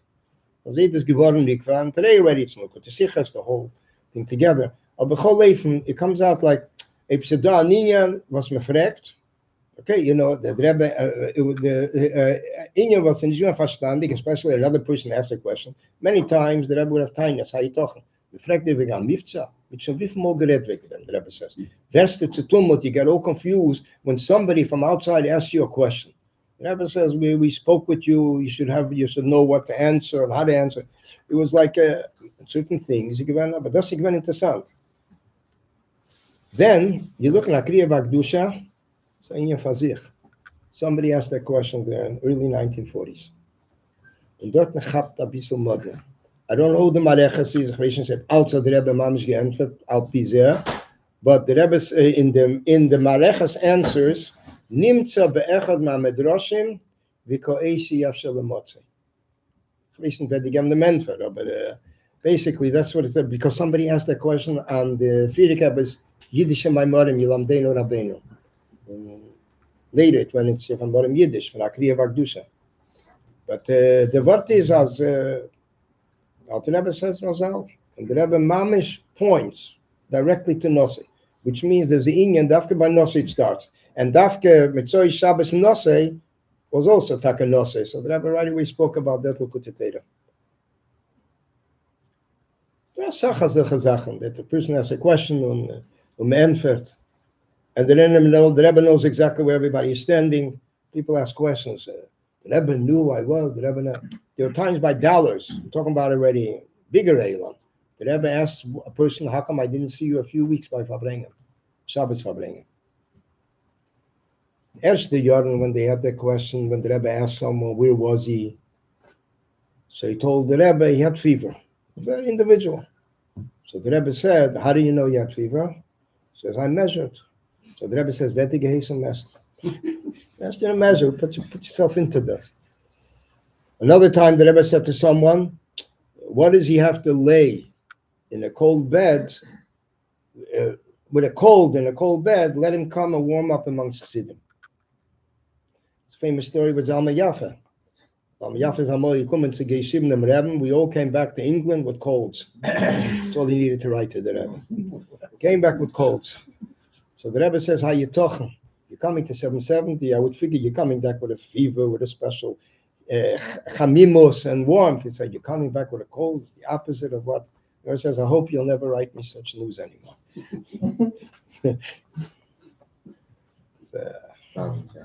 Mr. Manchester. Yeah, Mr. Manchester. He asked for farbrengen. The Rebbe asked him to count the questions on the Rasha. So I don't know how many questions. So there were different people giving different answers. So the Rebbe said, "I should make an auction there." How many questions? There was one Rasha, I remember 24 questions. I think it was the Nixi Hager that after Shuas. But the Rashas was a schus. It started Chof Chof test, it almost stopped. And Rabbi Yosef Waldman, Olav Hasholim, Amoli lived there around the corner. And he pushed it had gebeten dem Rebbe, the Rebbe should continue. And the Rebbe continued another 22 years. But he would ask the Rebbe to give The Rashi before. the White Rashi, so he could study Yeah. it during the Right, week, right, and this right. would be ready on Right, Shabbos. right. And he would then, after he studied it, after the Rebbe spoke, he would go around the Stiblach in Crown Heights. The alle Yidden was aufgestanden after they rested that Shabbos, and he would ask them the same question, and he knew, what do you say? And it was like, it was really exciting for him. It was like, the Rebbe, he told once the Rebbe, ich habe a Geschmack in der Rashi Sichos. So the Rebbe said, ich habe a Geschmack. It's like, he had from the Rebbe special kirub. And even that inyan that took place then was, he wrote to the Rebbe should continue, and it gepaled. The Rebbe mentioned him in a sikha. So, but he posted the Rebbe gave him, Mara Mekemes to the masket. It was this Xaviaden there, so to say. Many different.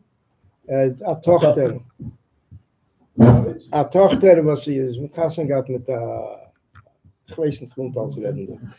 No, mit unserer, aber nicht durchgearbeitet. Jetzt hab's im Patzen. Whatever. Gewinn ein vermachter Mensch. He's very involved in the Schuna, very, very behind the scene. He was doing a lot. He hat nicht gewusst dafür. Used to go to Rabbi JB over there, used to record the shiurim. Had gelebt mit die Sachen. He had a super We have geschmack. a lot of shit. Huh? Because of him, we have a lot of shit. Oh yeah, they talk around. Ruben Moss Yeah. used to work for Because I thought because you moved in. No, I did all the. You took care of it. But the we think about it in a minute. Him and Shapiro from the Chof, they made all the recordings secretly. Good, so you believe from them, yeah. Because she given by the farbrengen Shabbos, think about a minute, it doesn't give them kol chelki atayna. There was a mimer, there was Kabbalah, Ha'oras Halazeya, there was Shutish Mikra. So like you put together, it was like a whole thing of Yonim. The Rebbe called that section of farbrengen, the Rebbe called it Biyurim. First section was there section, and a mimer, and then was Biyurim. And in between, there was the first part was the Sichas, and then there was the Biyurim, and after that they would there would be the Maimer. After the Maimer, the Chassanim would go over to the Rebbe, and by farbrengen they would make Sheva brachas. Yeah, Chassanim make Sheva brachas, and Rabbi Chadika would go over to ask. So sometimes the Rebbe would see him with the corner of the eye standing up. The Rebbe motioned Kamach and Sheva brachas. But once they wanted to make one after the other, the Rebbe said they should make a hefsek, to one Sheva brachas and another.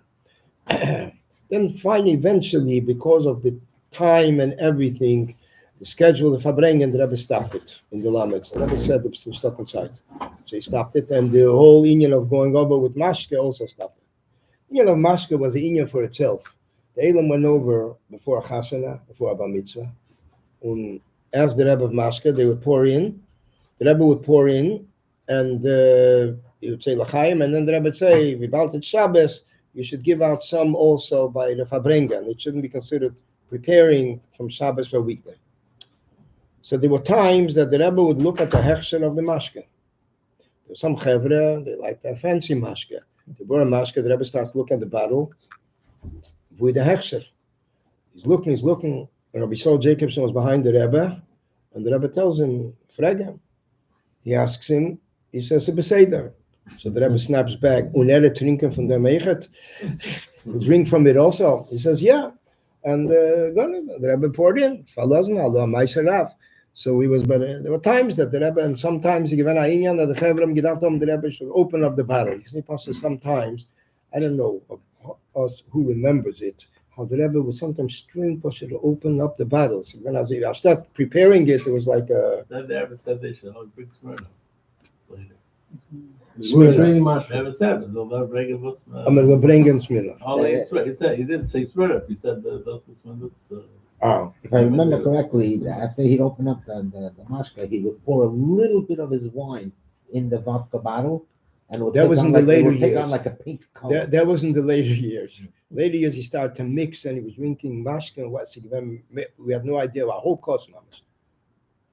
But he gave to the chassan or to the zayda, whoever the mishpacha, b'nei mishpacha, and then he gave it over mezos uistel. So that's what happened. Bar mitzvah, chasana. Was minutes though. So that was a So that was a. But then later in the Lamed it stopped. No, later on it started. There's all the mashkin, the man. That was the meisters. The meisters, but not the individual people. The Bali Simcha stopped. Bali Simcha stopped, and there's once a meisher with a bar mitzvah.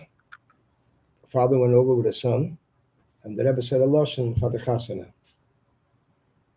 Shraga. The father passed away that next week. For the bar mitzvah. Shmuel Shraga. Was for the chasana. It's like a reason, and he was talking to the Rebbe the bar mitzvah. Was pretty playing. Well, everything was bediuk, like I'm gonna see it. But the Rebbe wanted. I mean, when the Rebbe, but even children would ask questions. The Rebbe would answer them. I mean, it was like either it was Rasha or something. Generally, children would review the Rasha Sichas.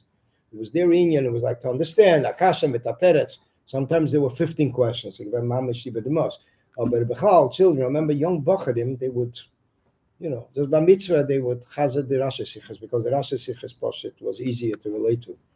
Part of it, and the Sichas, generally they would divide the farbrengen also. One of the chazim would focus on one of the other, and generally they will all focus on everything. For example, you have a Simchas Torah that was Friday, right? Like this year. The young generation doesn't know what that means. Simchas Torah Friday meant we had 4 farbrengens in 2 days. We had a farbrengen Thursday night before Hakofes. We had a farbrengen Friday, Dover Beite. It's Yom Simchas Torah.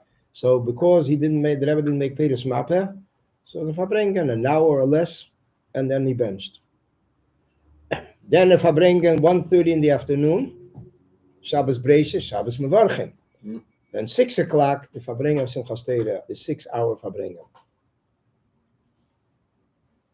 You know what it means for the Rebbe? I mean, Pashat dancing and singing, Hakofes and everything coming out. I remember one Friday night, it was Lamadalit, Shalomber Levitin, Shalomber Hagodol, says to me, "Du willst etwas sehen?"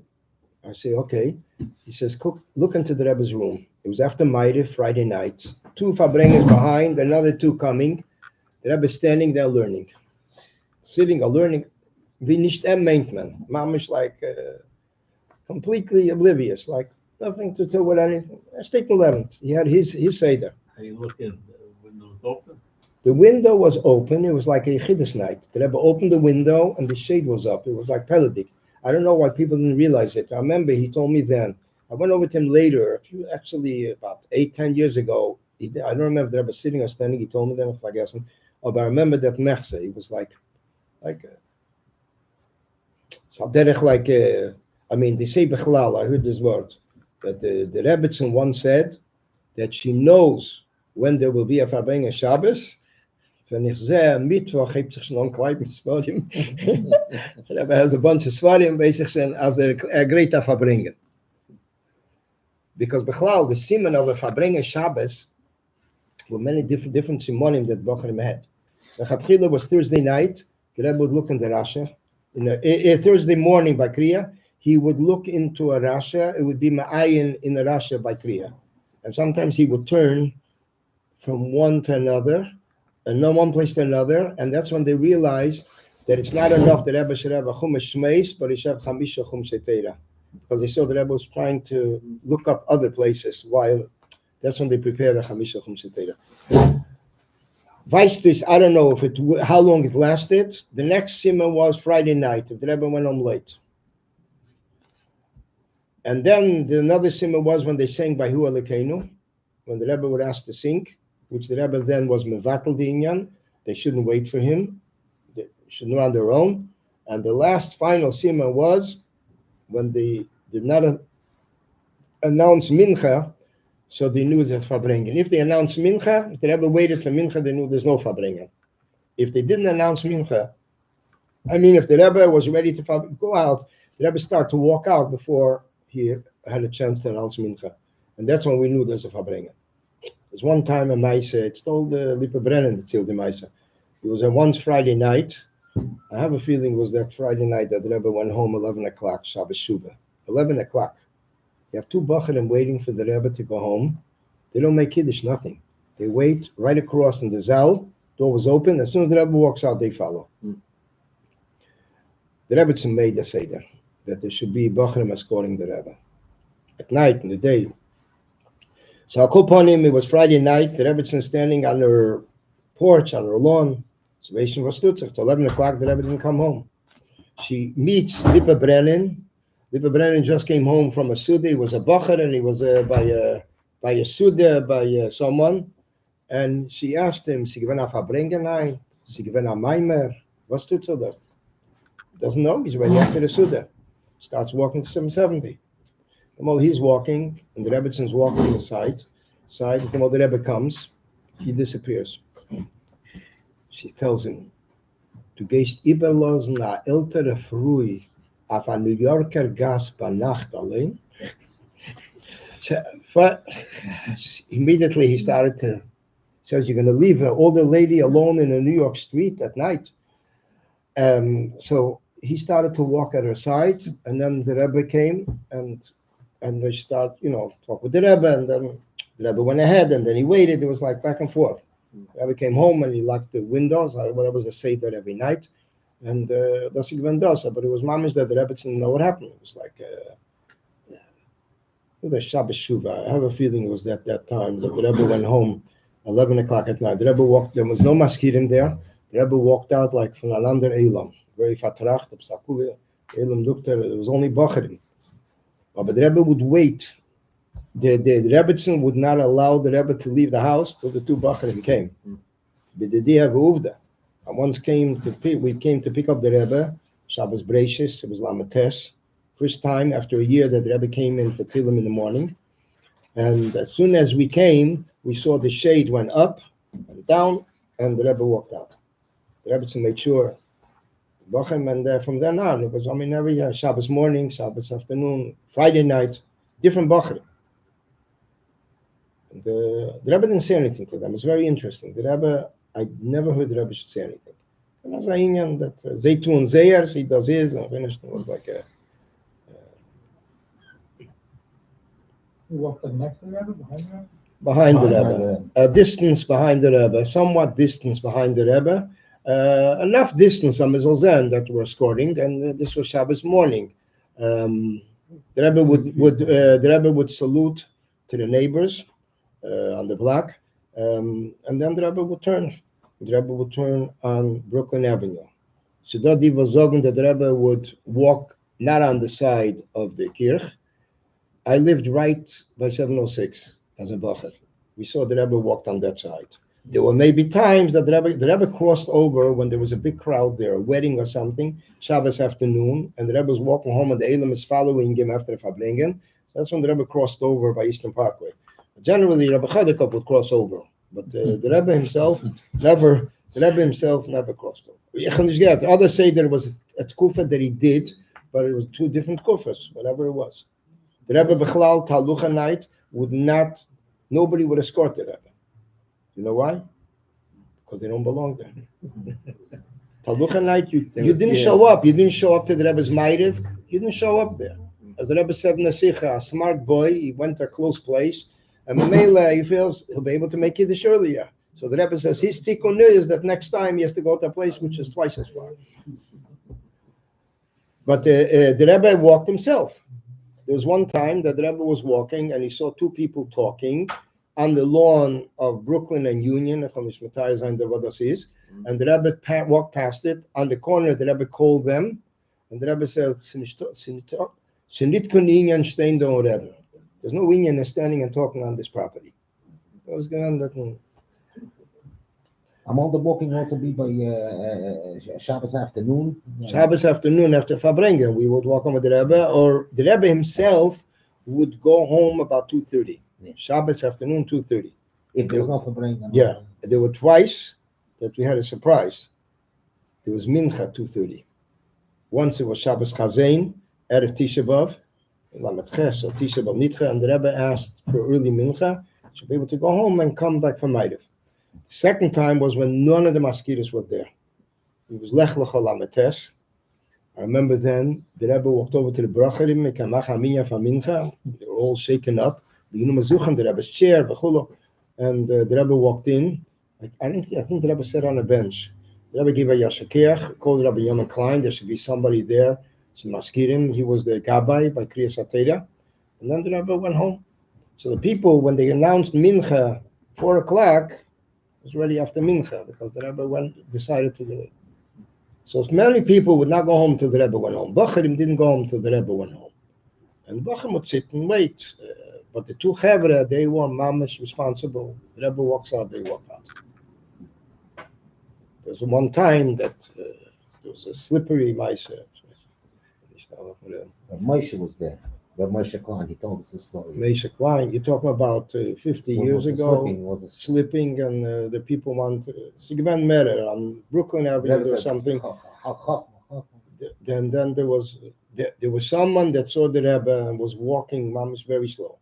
So he was like this person was very nervous. So the Rebbe said, only spilers. Only spilers. Then when it came to 770, the people behind the Rebbe slipped. And the Rebbe tried to grab a hand when he walked up the steps to 770. It was very slippery, a sheet of ice. There was a lady that morning that went, and she had a stroke after that. She was nifta, karasik. So the Rebbe waited for a hand. I think it was Al Yochim Wolf. Gave the hand, and the Rebbe grabbed it. Went up the steps. It was everything.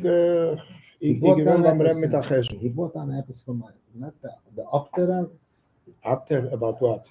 Concerning where in Europe the story happened where a person slipped because of the hills of ice. Rameir Premischlaner. Yeah. And if you're not connected, fällt man nicht unten. The Rebbe said it. Yeah. The Rebbe mentioned it. Yeah, he mentioned it. Yeah, the hill, very steep hill. They couldn't say how he could make it. Everybody kept slipping. You connected up never above. went straight up. Yeah. And Imam is Ben Tzisvadet. Ruft mir, hat mir gerufen, es kratzt. Hat gerufen, hat geschrieben. He said anyway, bizelf. The Rebbe kept in his pocket at Shabbos. He kept thinking he was pocket at Shabbos. Yeah. So the Rebbe says, keep in his gesagt? So the Rebbe said, and the Rebbe knew also what he says there. Bam Rebbe given Ainian 3 handkerchiefs. The nose one for the sweating. The Rebbe would sweat a lot, and one was for the mimer. It was one in the 60s. We were kids then. The Rebbe kept the handkerchief wrapped around his pinky, and as soon as Mitzad Ruach HaKodesh, he kept it wrapped. By the mimer. By the mimer, the Rebbe tied it around a few fingers. So that the Rebbe would put it on before the mimer. There's one time, more than once, I think the Rebbe put on the tichel. We thought it's a mimer, and the Rebbe spoke another sicha, and then he said the mimer. But he had it already on. But we saw one. Once the Rebbe put his hand in the pocket, we knew it's a mimer. The Chevra were alert, you know. Rashag is the only one that got up by a mimer kein sicha. Only one that got up. The Rebbe said once, it's in order for tircha, the Edom shouldn't have to get up. The Rebbe already said a mimer kein sicha in Tavshin Yud Gimel. Shabbos Chanukah, the Rebbe says it's a mimer, but mitzat tircha the Edom is we're saying it in a form of a sicha. And 10 years later, the Rebbe started the union of mimer kein sicha. But the Rebbe Rashab, there was also a mimer kein sicha in Samach Vova, Samach Zayim. So basically, there is such a union. But by the Rebbe, it became mamash steady. 800 Maimonim in the Rebbe today are Maimonim kein sicha. 800 Maimonim are Maimonim kein sicha, if not more. Because you give a look, you say the first years, there was just Shabbos Mevorchen farbrengen, and a few Yom Tevim, and Yom Tepagre. And später, the Rebbe stopped with Maimonim. He didn't even say Maimonim on every Shabbos, just Shabbos Mevorchen. So you give a look, you count it over, and it's not mehr wie 800. But it's my mother. Shorter. By Maimon, The everyone mems stood. are shorter. By Maimon, everyone stood. Regular my mother. Yeah. From my mother. There were times the Rebbe would say a maimer. I mean, the Rebbe said a maimer with a tune, but there were many times the Rebbe would like break the tune like he's already finishing. So we thought the Rebbe is finishing the maimer. All of a sudden he would go back to the tune. It was a very simple in Yonim there. By the end, he would finish with a sicha, with a tune of a sicha, the maimer. And that's how we knew the Rebbe was finishing. With the brachas, we saw already there the Rebbe was finishing. But sometimes the Rebbe would finish early. Like this maimer I mentioned before from Yidalef Nisan Lamadelit, the Rebbe started ready to change the tune already, like earlier in the maimer, and that's how we went through the whole thing. He didn't like go back to the regular tune. So, the Rebbe would take off the handkerchief, like Shavuos night. The Rebbe would farbrengen Shavuos night. I'm not farbrengen. Say a maimer, 3:00 a.m., 3:40 or 3. Whenever the Rebbe finished the maimer, he got up and started to take off the handkerchief while he is walking out. While he's walking out, he's taking off the handkerchief, which we never saw. Usually it was always under the table. Like, not to waste a moment, he like walking out, he's taking off the handkerchief and went back to his room. And that was the maimer that we lived with it 2 days. Talucha everywhere, because of this maimer on the way. It was mamish like a very, a special inyan, a special chavivas that Chassidim had, chazaning the maimer constantly. Rabbi Michoel Seligson the maimer in the Simpson Shul in Borough Park. He was like very cherished. 40 minutes, the maimer. 3 in the morning. No nigun before. It was called the Matan Torah maimer. And then we had another maimer, second day Shavuos. Then the Olam will stop saying tikkun. The Olam finished tikkun by 2:30.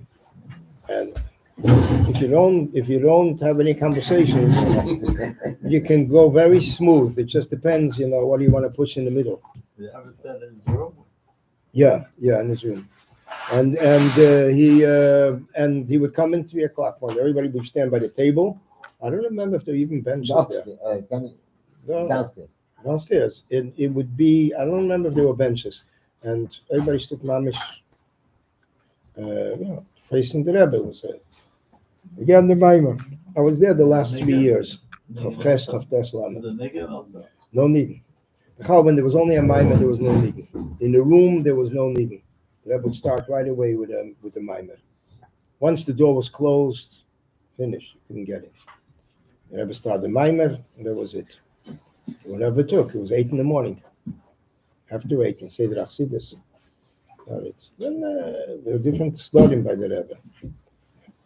But there were certain times the Rebbe didn't want to farbrengen. He said a maimer. Yortzeit of his brother, Yud Gimel Iyar, Tovshin Chof Aleph. He said a maimer then Kadeshim Tiyu, and connected it with Mi Yitencha Ke'ochli, connecting with his brother. So Deacon Baal Tshuva. There are different. The marshal. Inyan that people don't notice. Shabbos Va'era, Tovshin Lametes. I think it's Lametes. Rebbetzin Borchana was then entering her 100th year. 100th year. So becoming Shnas HaMeah, Rebbetzin Chana. Not everybody knew Chof Ches Teves is Yom Haledes. Hatchila, it was printed by error that it was Chofei Tishrei. In fact, people had children born then, and they named the children Chana. No problem. But it's not Chofei Tishrei, it's Chof Ches Teves. Akaponim, the Rebbe spoke then about the inyan of who Meisha waren, who are no Meisha. That sometimes it's Akiba Davoim, sometimes of Kedem, sometimes Ein Kedem. That was the Rasha the Rebbe chose. He was going into, I think it was the 28th Mamish of teves, and then they started to sing the Rebbe's father's nigun. And Tamol, the Rebbe jumped up to dance. Of course, he danced by the nigun. We didn't realize what Rabbi Yunik said. This is the Yom Haledes of the Rebbe Tzachana, Shnas HaMeah. Very serious farbrengen. It was basically, basically when in Yonim that a person needed to see why this was mentioned. That was mentioned. It was like, jeder Sache gewinnt am Rebbe with a special cheshbon. Chaim.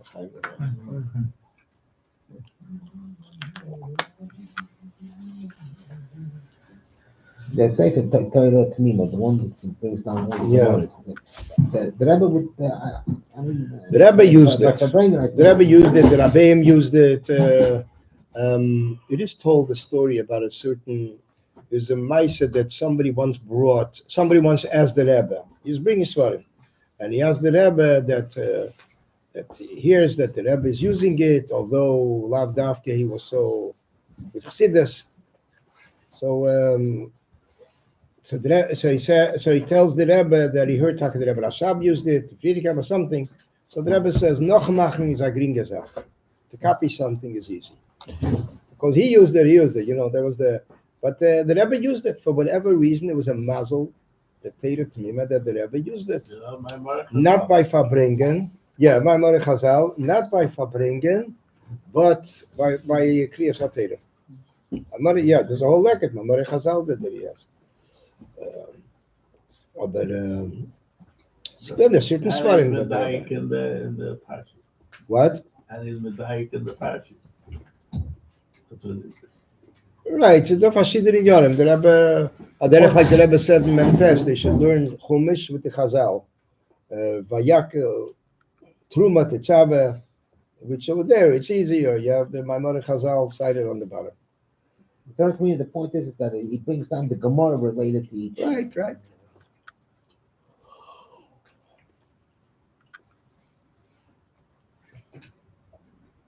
So, we're talking about Marshall, the Dugmer. Rebbe, the Marshall, the Ayem Yem. The Ayem Yem, when we look at the Ayem Yem, we see it's not some the Rebbe Pashit selected every day a certain inyan of that day. For example, when we start from teves, so you see teves, the Rebbe speaks about that the takon of the Alter Rebbe to learn Chumash and Rashi every day. So first of all, the Rebbe uses the lashon takona. B'meila, that's the inyan of your teves. Your teves happens to be Sunday Parsha Shmois, which is the Rosh Shmois, is the Rosh Tevis Shnai Mikra V'Chatarbim. The Targum also connects with Rashi. When you think about the inyan of takona, it is 30 days after Yutas Kislev. 30 days after a person comes into a city, he becomes, to a certain extent, a Teshav, a citizen of that city. Maybe he has to follow the takonas. Comes the Rebbe and says, "Zol's wissen sein, there's a takona the Alter Rebbe to learn Chumash and Rashi." Which is 30 days after Yutas Kislev. What's in your writing your size? Writing what? Your size. Today, the kursois that the Rebbe is writing are basically to Maimorim that begin with a pasuk of that day's chitas, and there's a few things in it. Number one, to learn the Chassidische parsha. Number two, the contents of the Maimer. It sometimes reflects the contents of the Shir Tanya of that day. So, in a sense, it's like it matches, it snaps in to different things that are connected with that day. For example, take Yud Shvat. Yud Shvat, the Rebbe has a tikkun over there that says in Tere'er, Melires, Melirtses, and then there's another tikkun that says, V'zeh asher yaseh ha'odam, v'chulu. V'zeh asher yaseh ha'odam, next goes V'chai Bahem. Then you look at the story with the Rebbe Tzarifka, V'chai Bahem, that a person has to have chayas when he does Teirah mitzvahs, he has to be gesund. Therefore, he should eat before davening. She should eat before davening. So here you have Mamish Darash Kimin Chaymer, where he finishes in Teirah, V'zeh asher yaseh chulu, and it says, V'chai Bahem, comes the Rebbe with a story about Rebbe Tzarifka on Yud Shvat. And it's interesting, the Rebbe speaks about that Pisgam and the farbrengen. The Rebbe says, the Shverot is Gizen. You ever saw it, that how it fit into that day. In addition to that, you have also the 83 halacha titles of the Rambam. You have it in the Ayem Yem. You have it in the different weeks, beginning from Vov Teves, which is 2 weeks before the Yartzeit of the Rambam. So the Rebbe begins then that Das Elekei Avicha Vavdei Belev of Shalim, knowing the deepest concepts and implying it, bringing it down lamata. This is the inyan of Hilchas Yisei De'al. That's what he discusses there. In Hilchas Deis, he discusses the inyan of refinement of the guf, how a person should be taking care of his guf, he's taking care of his neshama. Comes the Rebbe and writes that to spare oneself from chibad hakever and kaf hakela is saying Tilim, Tanya v'chulu. Noch kommt der nächste, Hilchas Tamatera. In der Rambam, it's Hilchas Tamatera. Comes the Rebbe and writes that the Al Tzemach Tzedek had gepeilt by the teachers of his Einiklach, they should also learn with them Pirush HaMilos of Tefillah. Says from Teda Tefillah. The next one is Hilchas Avodah Zarah. Comes the Rebbe and writes in Tes Teves, then when you say Lehevel V'Larik, you should spit. It's had the saliva shouldn't remain in the mouth. Then comes in Rambam Hilchas Tshuva. Comes the Rebbe and Asara B'Teves Yaziv Rosh Darki V'Yivshav and Machshavesov, and this pasuk happens to be in the Rambam Hilchas Tshuva. And with them ending the Rebbe the first sefer. 2 weeks later, the Rebbe starts with Hilchas Av, Sefer Av, and Zmanim. Und it's interessant, you look at Zmanim, is that a inyan niflo though. The Sefer Zmanim, it dot, by the end, they dot zwei halochas, Megillah and Chanukah. The Rambam puts it together in one. What's the inyan of putting it together in one? Because Al Pi Kabbalah, the Rebbe says, it has to be one. Because there's a machlekes, a controversy between the Mekabolim. If Chanukah is Netzach and Purim is Yisod, is hate, or Chanukah is hate and Purim is Netzach, therefore, the Rambam did not want to make a compromise. He summed it up, he joined them together, he merged together these two halachas, Megillah and Chanukah together. What does the Rebbe pick for it? A Pisgam Yud Aleph Shvat. The Seder from Togi is Hebtzacham from Meidani. Meidani, a person could say even before he washes his hands, because all the tumas in the world cannot contaminate the Meidani of a Yid. What do we have over here? Purim and Chanukah together. We have Meidani, Yehudim, that's the union of Purim. Kenish Metama sein the Meidani from Yid as the Pach Shemen. That's the Chanukah. The Rebbe uses something that's both together. Al derech zeh we find such a thing in a later time. Actually, I shared it once with Rabbi Michoel. It's in Chof the Sheni. Was metarne tarmenit, was meg darfenish. What you're not permitted, you're not permitted. What you're permitted, you don't have to. Randall Futter was where you don't must. You don't have to. What does the Rebbe write?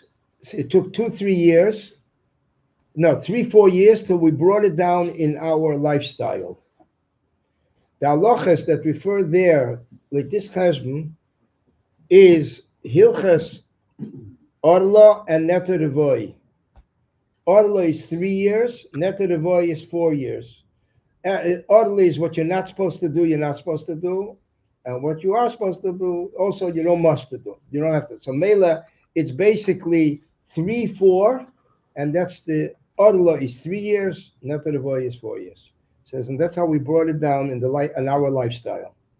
It does happen, everything is. What did the Rebbe answer when you wrote in about the Rambam's and The Rebbe encouraged it. In fact, I had a Yechidas, which, when again, my father's health, the Rebbe wanted to find out certain information.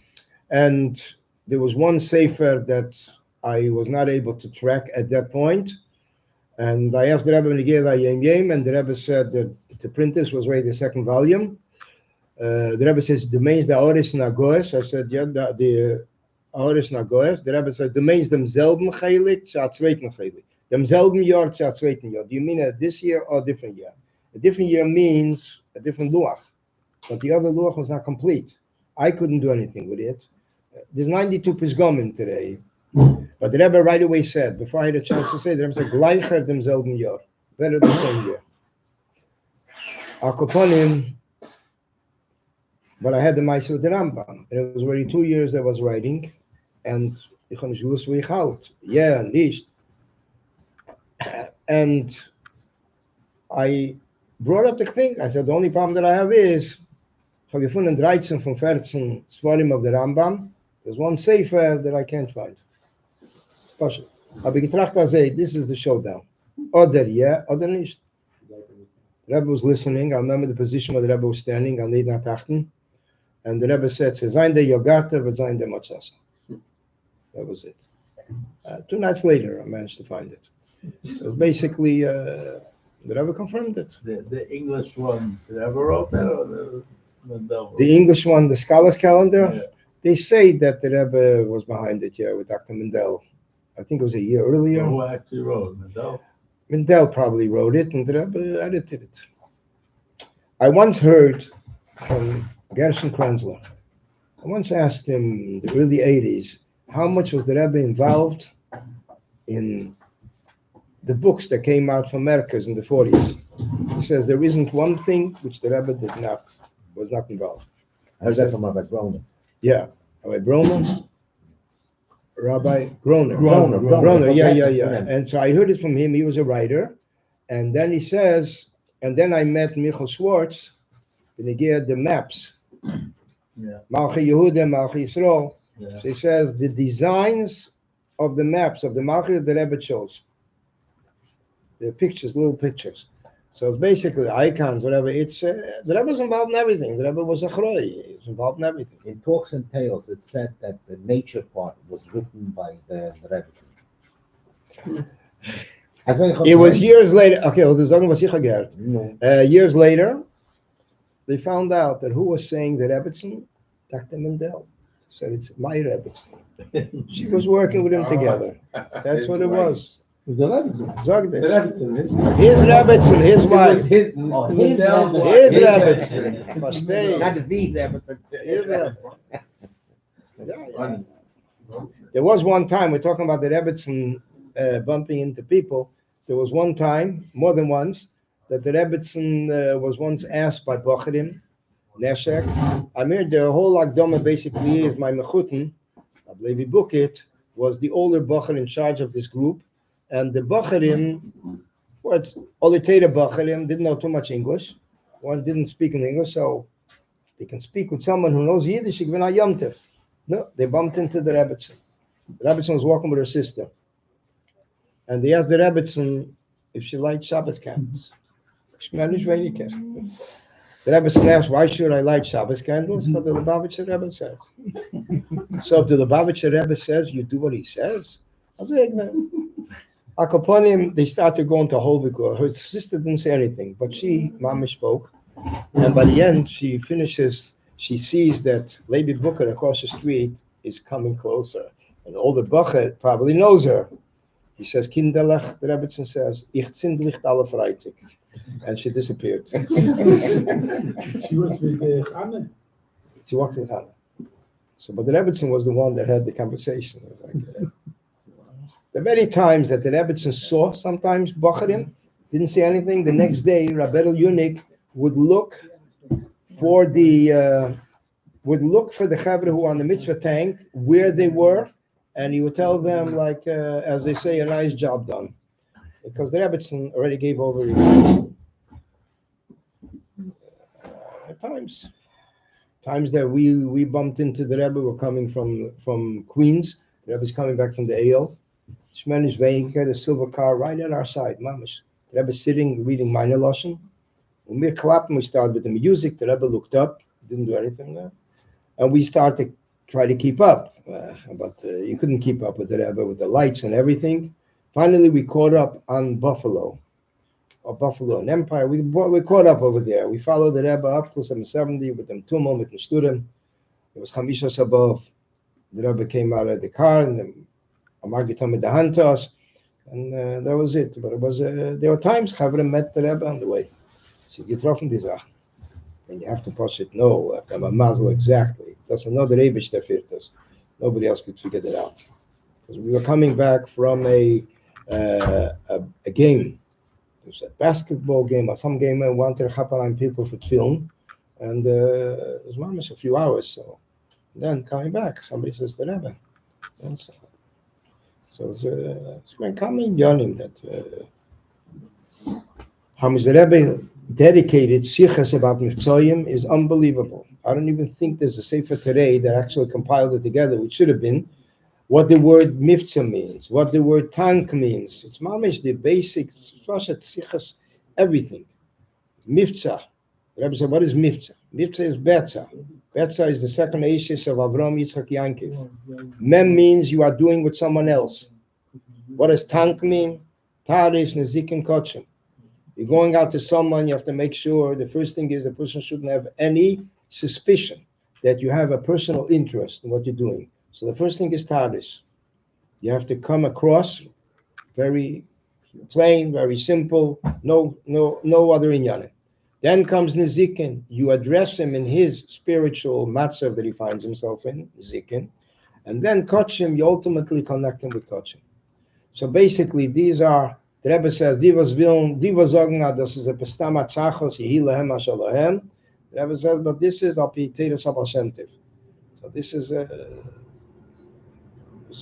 we went on Miftzayim. I mean, sometimes we went for weeks. We were from the first ones in Lamadalit. We went to Muncie for a week, went to Pittsburgh for a week. We film with mensen, different. It's like there's one place we went to a mall and we met Chassidim. I think Square Chassidim. Square Chassidim said, "Be careful, I'll come on the young guys." The mall. So we said, "We're looking for them." so they say, "Was heißt?" So they ask him, "How come your Rebbe doesn't come out?" And Inzer Rebbe he's not focusing on that. Okay. Akapanim, the Chevre came, they came to hang out there. They come in there and they start, one friend, the second friend, we put on film with one, that one started to pull in 15 Chevre. 15 Chevre, one after one, so it was basically, it was like, it was Philadelphia. And this was in Muncie. Muncie In a mall. That was in Pittsburgh. In Pittsburgh, we didn't have too many people. So there's one person, he went in, okay, it was like just to make him, because it was the news there, the media with them. But it was, the Rebbe sent out then $5 for everyone that went on Mitzayim. They were the 5 Mitzayim there. So the Rebbe said $5, and the Rebbe also explained what the union of 5 is. 5 Pirtzufim, Api Kabbalah, Keser, Chochma, Bina, Zo, Malchus. But the Rebbe Poshet, there's one farbrengen that the Rebbe began the farbrengen Rosh Chodesh Tammuz. The Rebbe said then, the emes, there wasn't supposed to be a farbrengen this Shabbos, but the Bocherim am verdient a farbrengen. The Bocherim earned a farbrengen. That was a Topshin Amadalit. It's a grand verschiedene. The Rebbe Michoel paid attention to everything. The Rebbe paid attention to the Nigunim.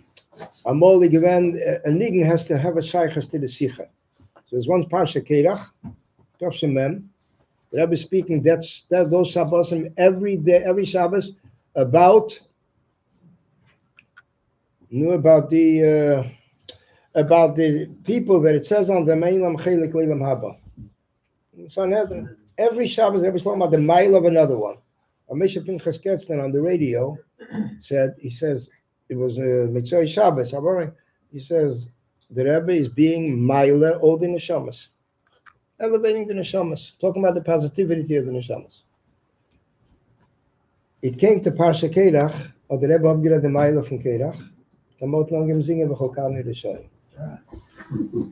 Start to sing B'Cholkane L'Shoyim. I don't know if the person knew what he was, if he was thinking. I was not. The Rebbe stopped in the middle. And the Rebbe says, mit itzter obgeret the Meile von Kerach, is auf Zoloche singt man B'Cholkane L'Shoyim. The Rebbe says they should sing another nigen. That's a Himmel Shein Yarim. Sing another nigen. Ich weiß nicht. Was ihm eingefallen dort, aber hat mir gesungen, a hartzigen liegen, I don't know what he grabbed that. Stomach in your but it was pelodic, the whole thing was like every week another psa. There was a fundamental nishamas there. This is talking about the Nyonim of Bakoshes of Braches. It's interesting. It was in the Mems. It was Simchas Torah. There was a Yid, a younger man, who came to Hakofes and asked the Rebbe or Bakofes or a different part of Simchas Torah, and he asked the Rebbe for a bracha, privately for a nephew, swallowed a coin. And there was a very difficult situation. The hospital didn't know what to do, surgery, under it. They said, Mamish is sakonis nefashos. He asked the Rebbe says, was for Ashai Chasotas mit Simchas Torah? Wie kommt das rein in Simchas Torah? Wie kommt das nicht? He didn't stop, he asked weiter. The Rebbe again said, wie kommt das in Simchas Torah? Again. Then a third time. Then the Rebbe gave him a bracha and fartik, and he left. So they asked him later, what was the point? What the Rebbe told you and what you told the Rebbe? He says, the Rebbe told me what he told me, what he needed to tell me. I told the Rebbe what I need to tell the Rebbe. I was waiting for a bracha.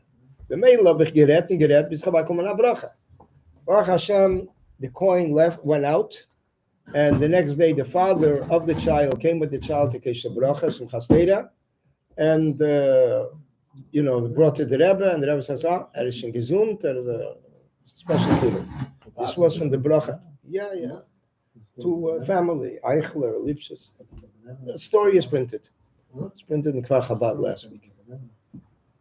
Lipschitz is schon nicht da, nämlich Yosef Lipschitz. It was the uncle. So he came, Mamish, asking, and Pasha, you still have to the Bracha. Darf sich stellen, Mannen. Somebody, there was once, my mother had a Yechidus by the Rebbe, and the Rebbe gave her a bracha for something, and then the Rebbe says, why don't you ask for further? She says, well, we'll get to it. We'll ask. The Rebbe says, "Medaf alts beten in nemo, daf alts aleinchat, everything together." So there's the union of asking everything. Yeah, Chaim.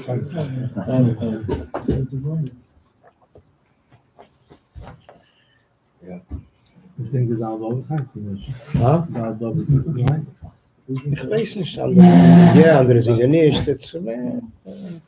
In the Hayei management, there's only Gersois, no Hera, no nothing. So the pashtus, when you're writing a law for regular people, what's the meaning of it? It's a Gersa plus a Hera. Oh, you're talking about the Girsa? I'm saying if there's only Haggois or something in Hayei. I know, because basically, the Rebbe is sending a message through learning that minor, or learning the Tanya that you have gesehen a paar Mal. I mean, I see the Rebbe is making a point. Wie durch ein Teire wird verstandig a Tanya von jenem Tag. Yeah, but you're writing a law for people to get a Hera for that. But it's not a scholar's calendar. It's writing it Eir Zorua L'Chsidei Chabad. So at least they should have something. Because the other way, Pshutim, he would write, you can see in the scholars, there's no word of Chassidus, no dates, no Yom the Padre, nothing. It's like just parsha, question here, question there, it's like a basic. It's some.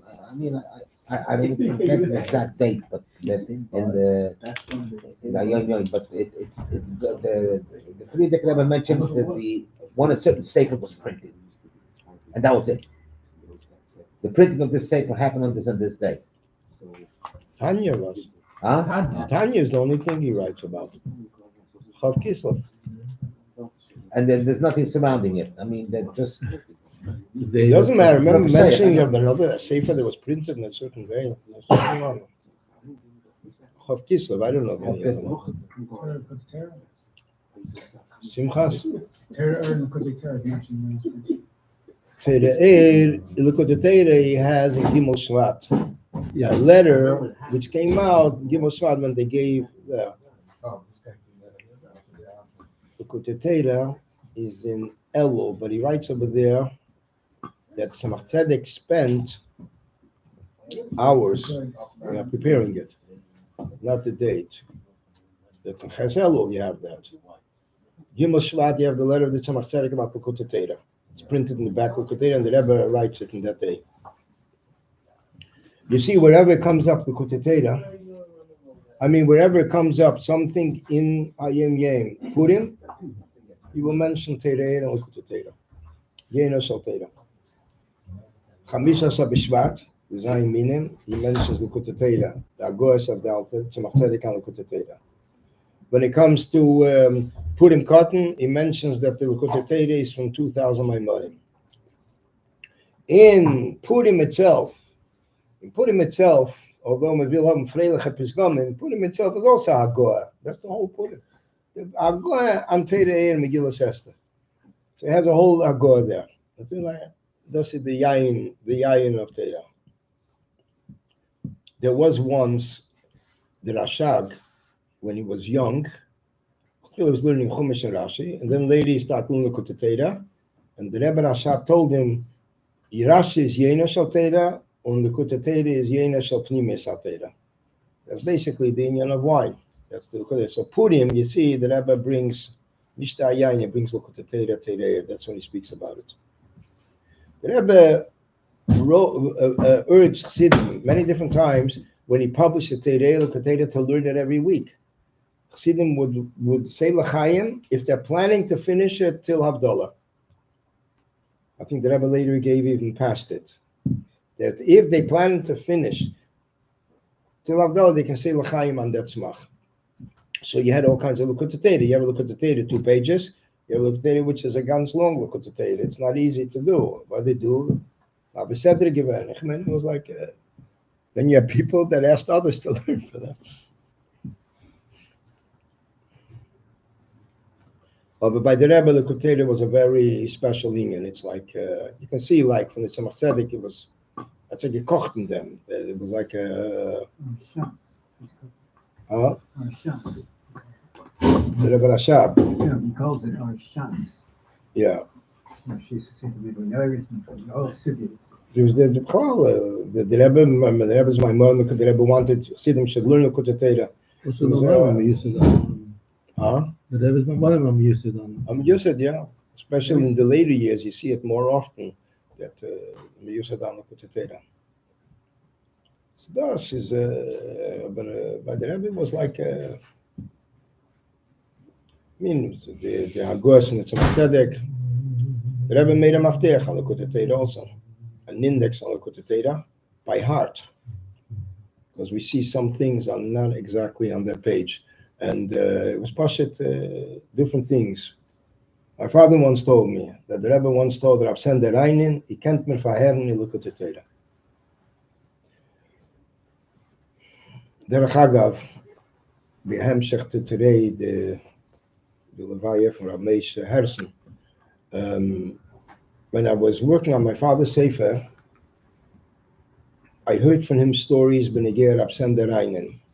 Rab Sender Reinin was a Yid who was had a lot of kiruvim from the Rebbe Rashab. And the Frierdiker Rebbe, he worked to get the Frierdiker Rebbe out of prison. He's very close with the Rebbe and the Rebbetzin. And he lived here till Tovshin Chai. He lived here with his wife. His wife was my father's first cousin.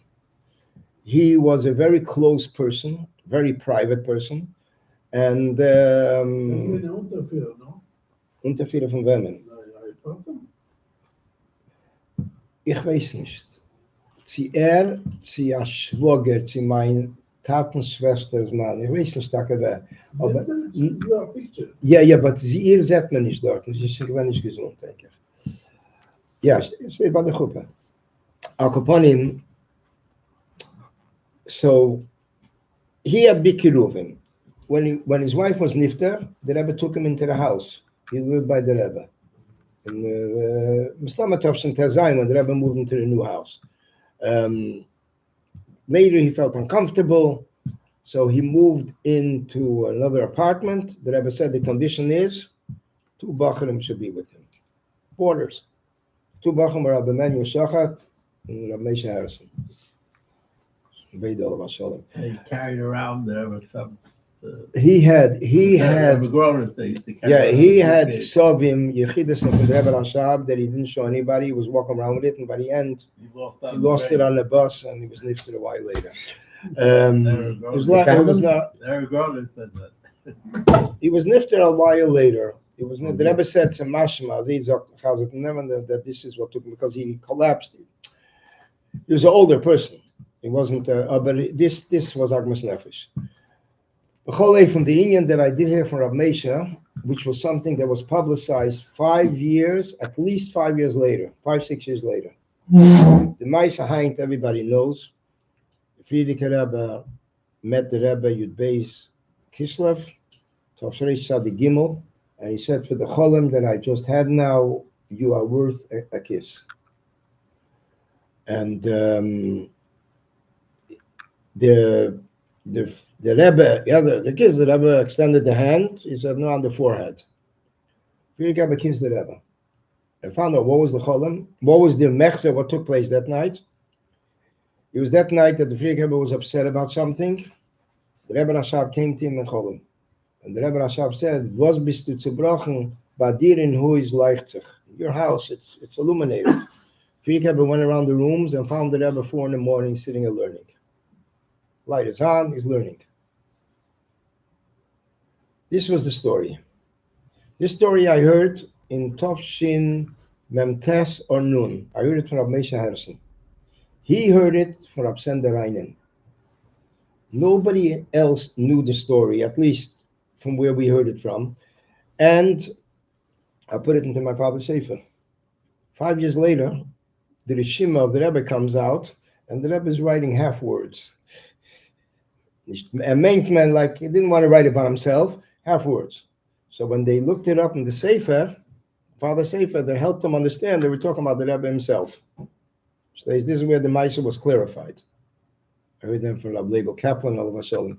It was like, it was very nikudadik the way the Rebbe wrote it. But this Shul's Pasha was, Rabbi Meisha heard a lot from him. Meisha Bechlal had very special kerubim from the Rebbe. He was a Baal Menagna. He worked in the mosquitoes, Portuguese. The Rebbe wanted him to edit the letters. He's from Brazil. Yeah, from Brazil. Got a sachin yonim for Rebbe. The Rebbe once said, when the Rebbe heard his nigunim, there's 2-3 times he sings on the Chayach. The Rebbe said, ich hab nicht gewusst, hat uns achush in die Gine. Das haben wir gehört über die Jahre. And made a dicke achush in die Gine. So I heard today that Rav Herson was the one that brought Mr. Chase to the Rebbe. Yeah.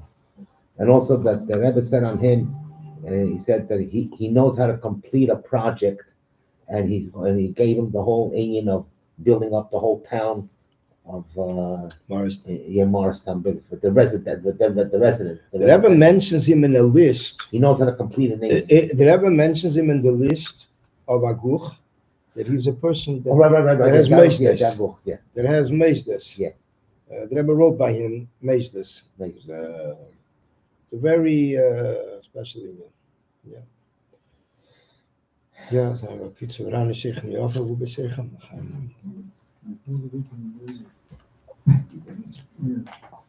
Yeah. Okay. Especially, Penny Cement writes 3 years. You write it for Reagan because they heard me. It's all, the Arkansas is listening to you from Reagan.